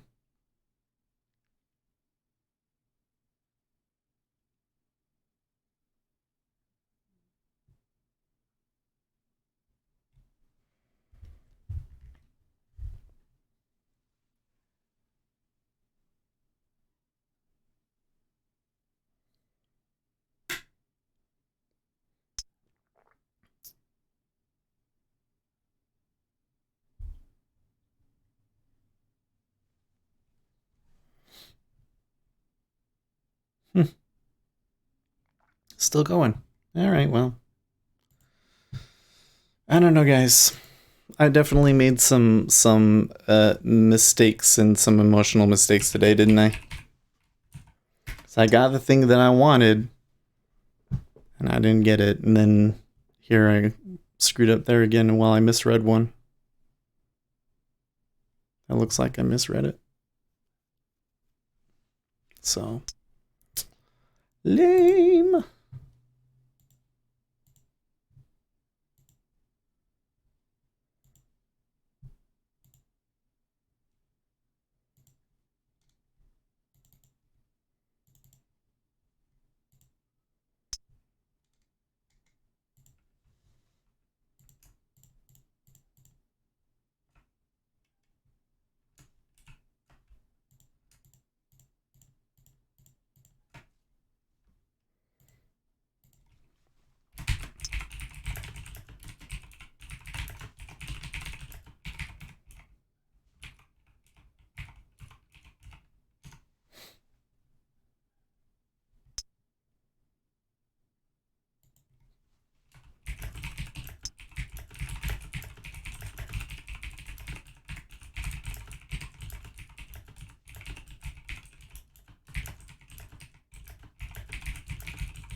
Well, now that it is zippering here at 19.5, that often can continue.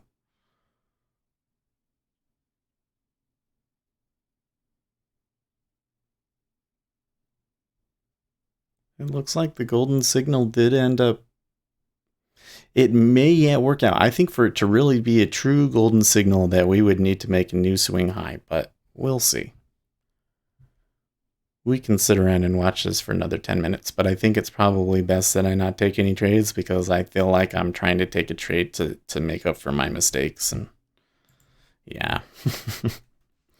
I really want to be like +4, +6, and so that I can say, hey, look, see, it still works and it's great. But the thing is that I am a part of the strategy, so I can't. For me to looking at the signal for the stats for my signal, yeah, it was a winner. But for the stats for the strategy, it wasn't because I screwed up. I didn't take the profit where I should have. And where I am at right now, that's just the way that the strategy is right now. Because I screwed up. But maybe next time we'll fix that. I don't know. Maybe next time I will just take the 8. And then that's going to be the one where it goes for 16 ticks again. Oh, man.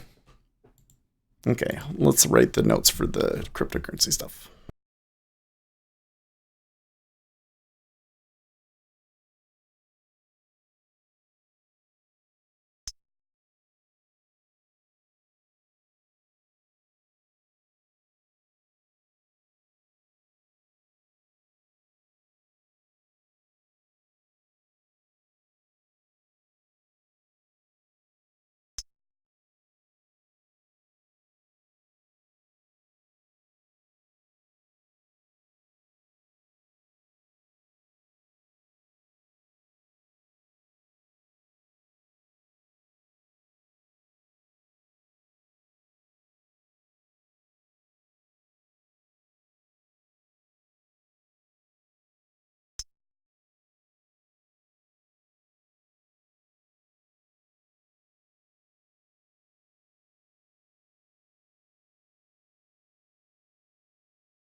Oh, hey, Lagamau Kiwi?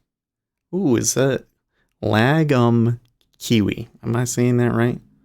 But I'm wondering, is that you get Kiwi because you're from Australia? Because we do have Australian guys every once in a while. That's a popular thing out there. Well, I had a good day, but I had a bad day because I had some trades that were really great trades and really worked out, and I screwed it up. So I had an 8-tick winner, and I finally got a pop, and I wasn't able to get out fast enough, and then it came back on me, and I feel like I didn't completely follow my plan. Like my plan is, or well, let me back up. Yesterday I had a winner that was 8 ticks and then it went for like 16. So I said, what I need to do is I need to, if there's momentum or some sign of continuation, I need to let it go and just make sure that I get the 8 if I can. I think I needed to move the stop. That's the plan right now. If people have better ideas, then we'll do it. But I would say that my trading strategy is working really well right now, but I'm still some little edge cases and stuff where I'm, have trouble executing it and stuff. So I don't know. Anyways, hope you're having a good day. I'm usually shut things down here in like 5 minutes, and I'm writing my cryptocurrency notes. Cryptocurrency action is really weird because you've been getting those big spikes over the past 3 days, but look, each one is lower than the other. Oh, I'm from the Netherlands. Well, there you go. We've been getting a lot more. You will figure it out. Well, thank you very much. I hope so. Um, but the thing is I have good help. There are a lot of traders here in this room. Things have been sparse because it's the summer. Usually we're like 20 to 30, and lately we've been like 15 to 20. But there are some traders in here that are just really, really good. So I have some good help, and I'm sure we can figure out a better plan. Although the plan may just be to just always take the 8 no matter what. That's one solution.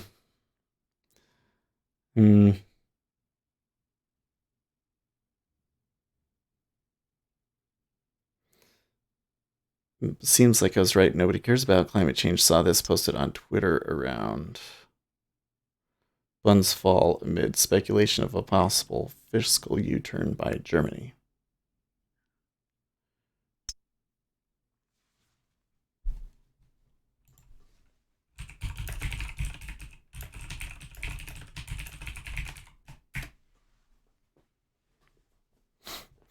All right, let's finish typing here.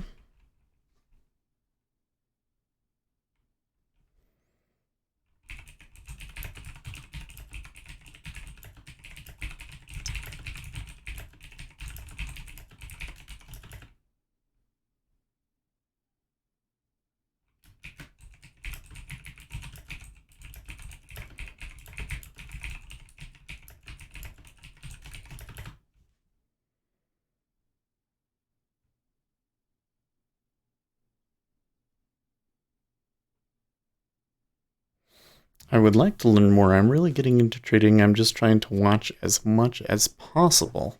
Oh, okay, cool. Yeah. Well, the thing that a lot of my viewers use the channel for is I have the DOMs up, and it's, a full recording of the order flow.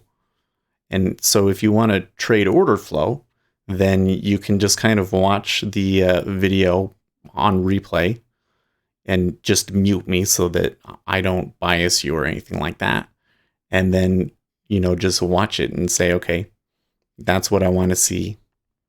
That's where I would have taken my trade, or whatever the deal is. 19. Oh, that's so great, dude.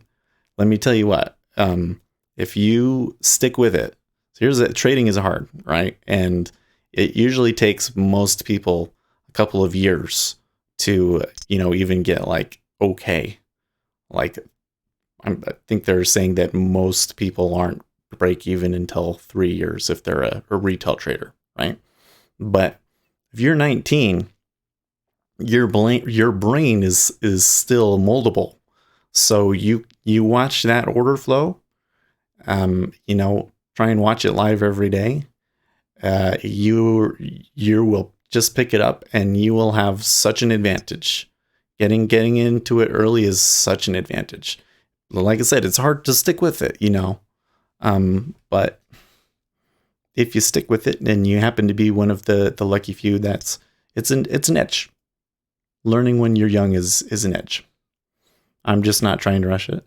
Well, you don't have to. The thing is, I would, if it was me and I was just starting out and I wanted to trade futures on order flow like this, what I would do is just get $500 together to put it into an account so that I have the market data, and buy my platform or whatever. So I use Jigsaw, so that's $1,000. But get your platform and everything set together, and then just trade it on Sim and save up in the meantime until you have enough. And then when you're like really confident and you've got like a good 6 months of, I know when I do well and when I don't, and how to handle my drawdowns and all that stuff, and then you can give it a try.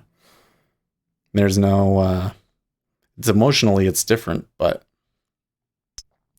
you've got to get the mechanics down first anyways.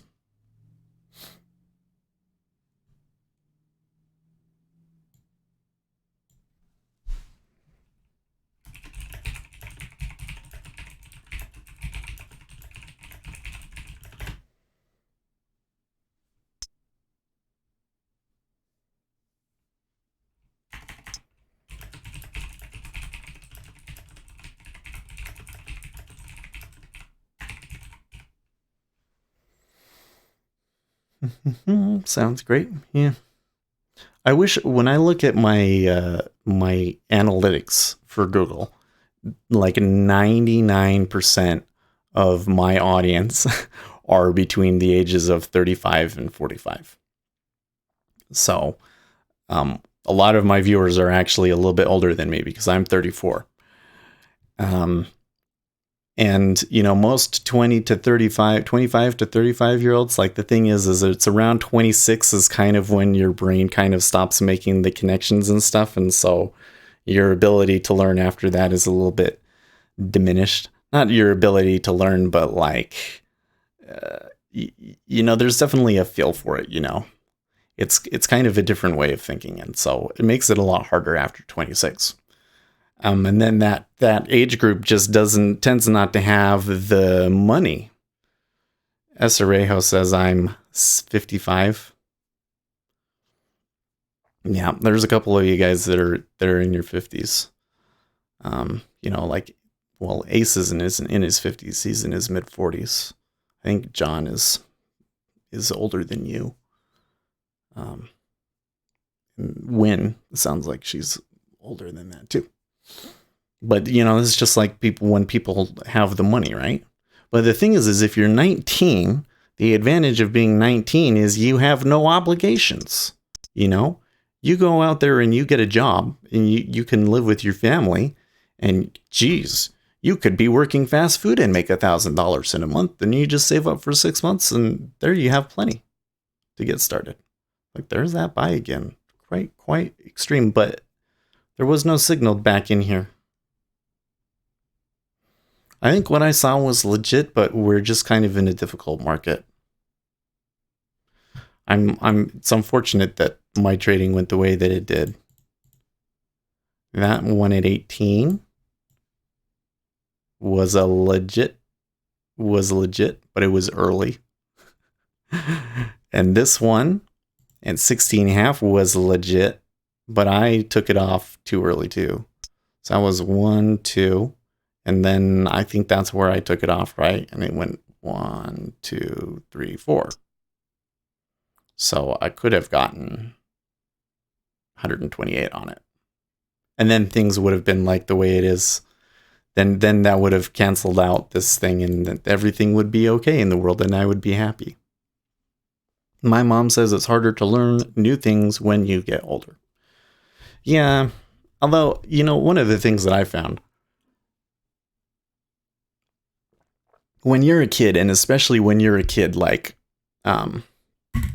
pre-high school, I guess even in college, your brain just soaks things up. They had a study the other day that said that kids basically watch everything that you do. Like little kids compared to older kids. Older kids kind of learn to focus in on specific things, but the younger kids, they're picking up everything, especially things like language, for instance. But one of the things that you can pick up during that time is how to learn in general, So that's like the Dunning-Kruger thing. You heard Dunning-Kruger, people always say it's when somebody is dumb and they don't realize that they're dumb and so they think that they're smart. That's the way that everybody presents it. But I don't think that was really what the people in that study were necessarily trying to say. I think that one of the takeaways that they kind of suggest is that it's actually when you're unconfident about things, you have to put more effort into it because you're not confident. You try harder. And so you exercise your brain, and because you're trying harder, you actually end up being more intelligent. Whereas if somebody comes in and they're confident, they don't try hard, and boom, boom, boom. I became a CT tech at 49, no problem competing with younger students. Yeah, sure. And so that's where I say one of the things that I found is that there are people who just kind of float through high school. They take all of the easiest classes that they can, and they don't really challenge themselves. And then maybe they go to college, but again, they're just kind of floating through, and they're not picking up on like new challenges. And then once they're past 26, like they're done. It's like impossible to teach them anything new after that. Whereas if you get somebody else, well, let's see here, I'm in college computer science. I have some spare time besides that and my job. There you go. See, so like computer science would be a really good example, right? Computer science is constantly challenging yourself. You're always looking at new problems and learning new things and pushing the limits of what can be done. And so people in computer science tend to be really smart because they've exercised their brain. People that think they have to learn tend to try to learn some more. Yeah. And it's the humility. That's where, the thing that the trait, we've been talking about personality a little bit. And one of the things in personality that makes you more successful at trading is if you just tend to be somebody that really likes to plan things out meticulously, because then you can follow a plan better. But I still argue that the one trait that is most indicative of a trader's success is humility. If you come in and you say, and you realize that I'm not very good at this, it's going to take a very, very long time for me to get good at this. I'm going to have to try really, really hard to be able to compete. If you have that attitude and you maintain that attitude, then you stand a chance. If you come in and you have a winner and you think, oh, I'm the greatest in the world and I've made it now and I don't have to try anymore, that's when things are gonna fall apart on you. Yeah. I've been feeling pretty confident lately because things have been working well. I went through, adjusted my plan and things have been working according to that plan, but I still have to take a step back and say, okay, yeah, but there's still this thing in the equation that messes up, and it's me. And we got to work on that constantly. But yeah. And so I always get excited when I see kids. So many different problems in computer science, so many different solutions. Yeah. Tell you what, I've always been the guy that's kind of been put on like troubled projects where they have to come up with some sort of new thing. It's not the best place to put yourself in because a lot of the time the problems just can't be solved and the deck is kind of stacked against you, but it sure is fun. It sure is fun. I'm not just not rushing it and not get too confident fast. Yeah. Well, make sure that you've got, like, before you go live, if you trade micro futures, then it's a thing. I mean, it depends on how much money you have, right? But don't go and, put $10,000 on the line without any trading experience, right? But you do want to get to live as quickly as you can, but just just minimize your risk. Trade one contract until you've got several months of profitability underneath of you and you know where your problems and your advantages are, and because it's a constant process, right? And there's not one spot where you can say, okay, now I'm ready to risk a ton of money, or I'm not. Usually it's going to be the time when you're not ready and you take it and it works out for you, But I digress. Oh, I never posted these cryptocurrency notes, so let's do that. Just a reminder, I have a Patreon, and I post the notes every day with some Bitcoin charts. It's been pretty useful. It's kind of telling us some interesting things about the Bitcoin market right now. But I post them every day. So you're kind of getting something in return. So if you haven't checked that out, you do so, because you can view the charts from like a week ago. So you can see what it is and if you think it's worth it. And what else? I don't know. Go and leave a like on yesterday's video, because yesterday we did so well, and I want that video to be the one that the algorithm recommends to everybody. Don't like today's video. That's go like yesterday's video. Okay, and then also, I guess for you, Lago, is if you subscribe, you should make sure to click the bell icon and turn the notifications on. That way it will tell you when we're live, and that will make it a lot easier to get in every day. So that's a suggestion too. But anyways, it was nice meeting you. Pretty quiet day otherwise. I guess that's it. So I got to get going. I will see you guys tomorrow. In the meantime, stay profitable, friends.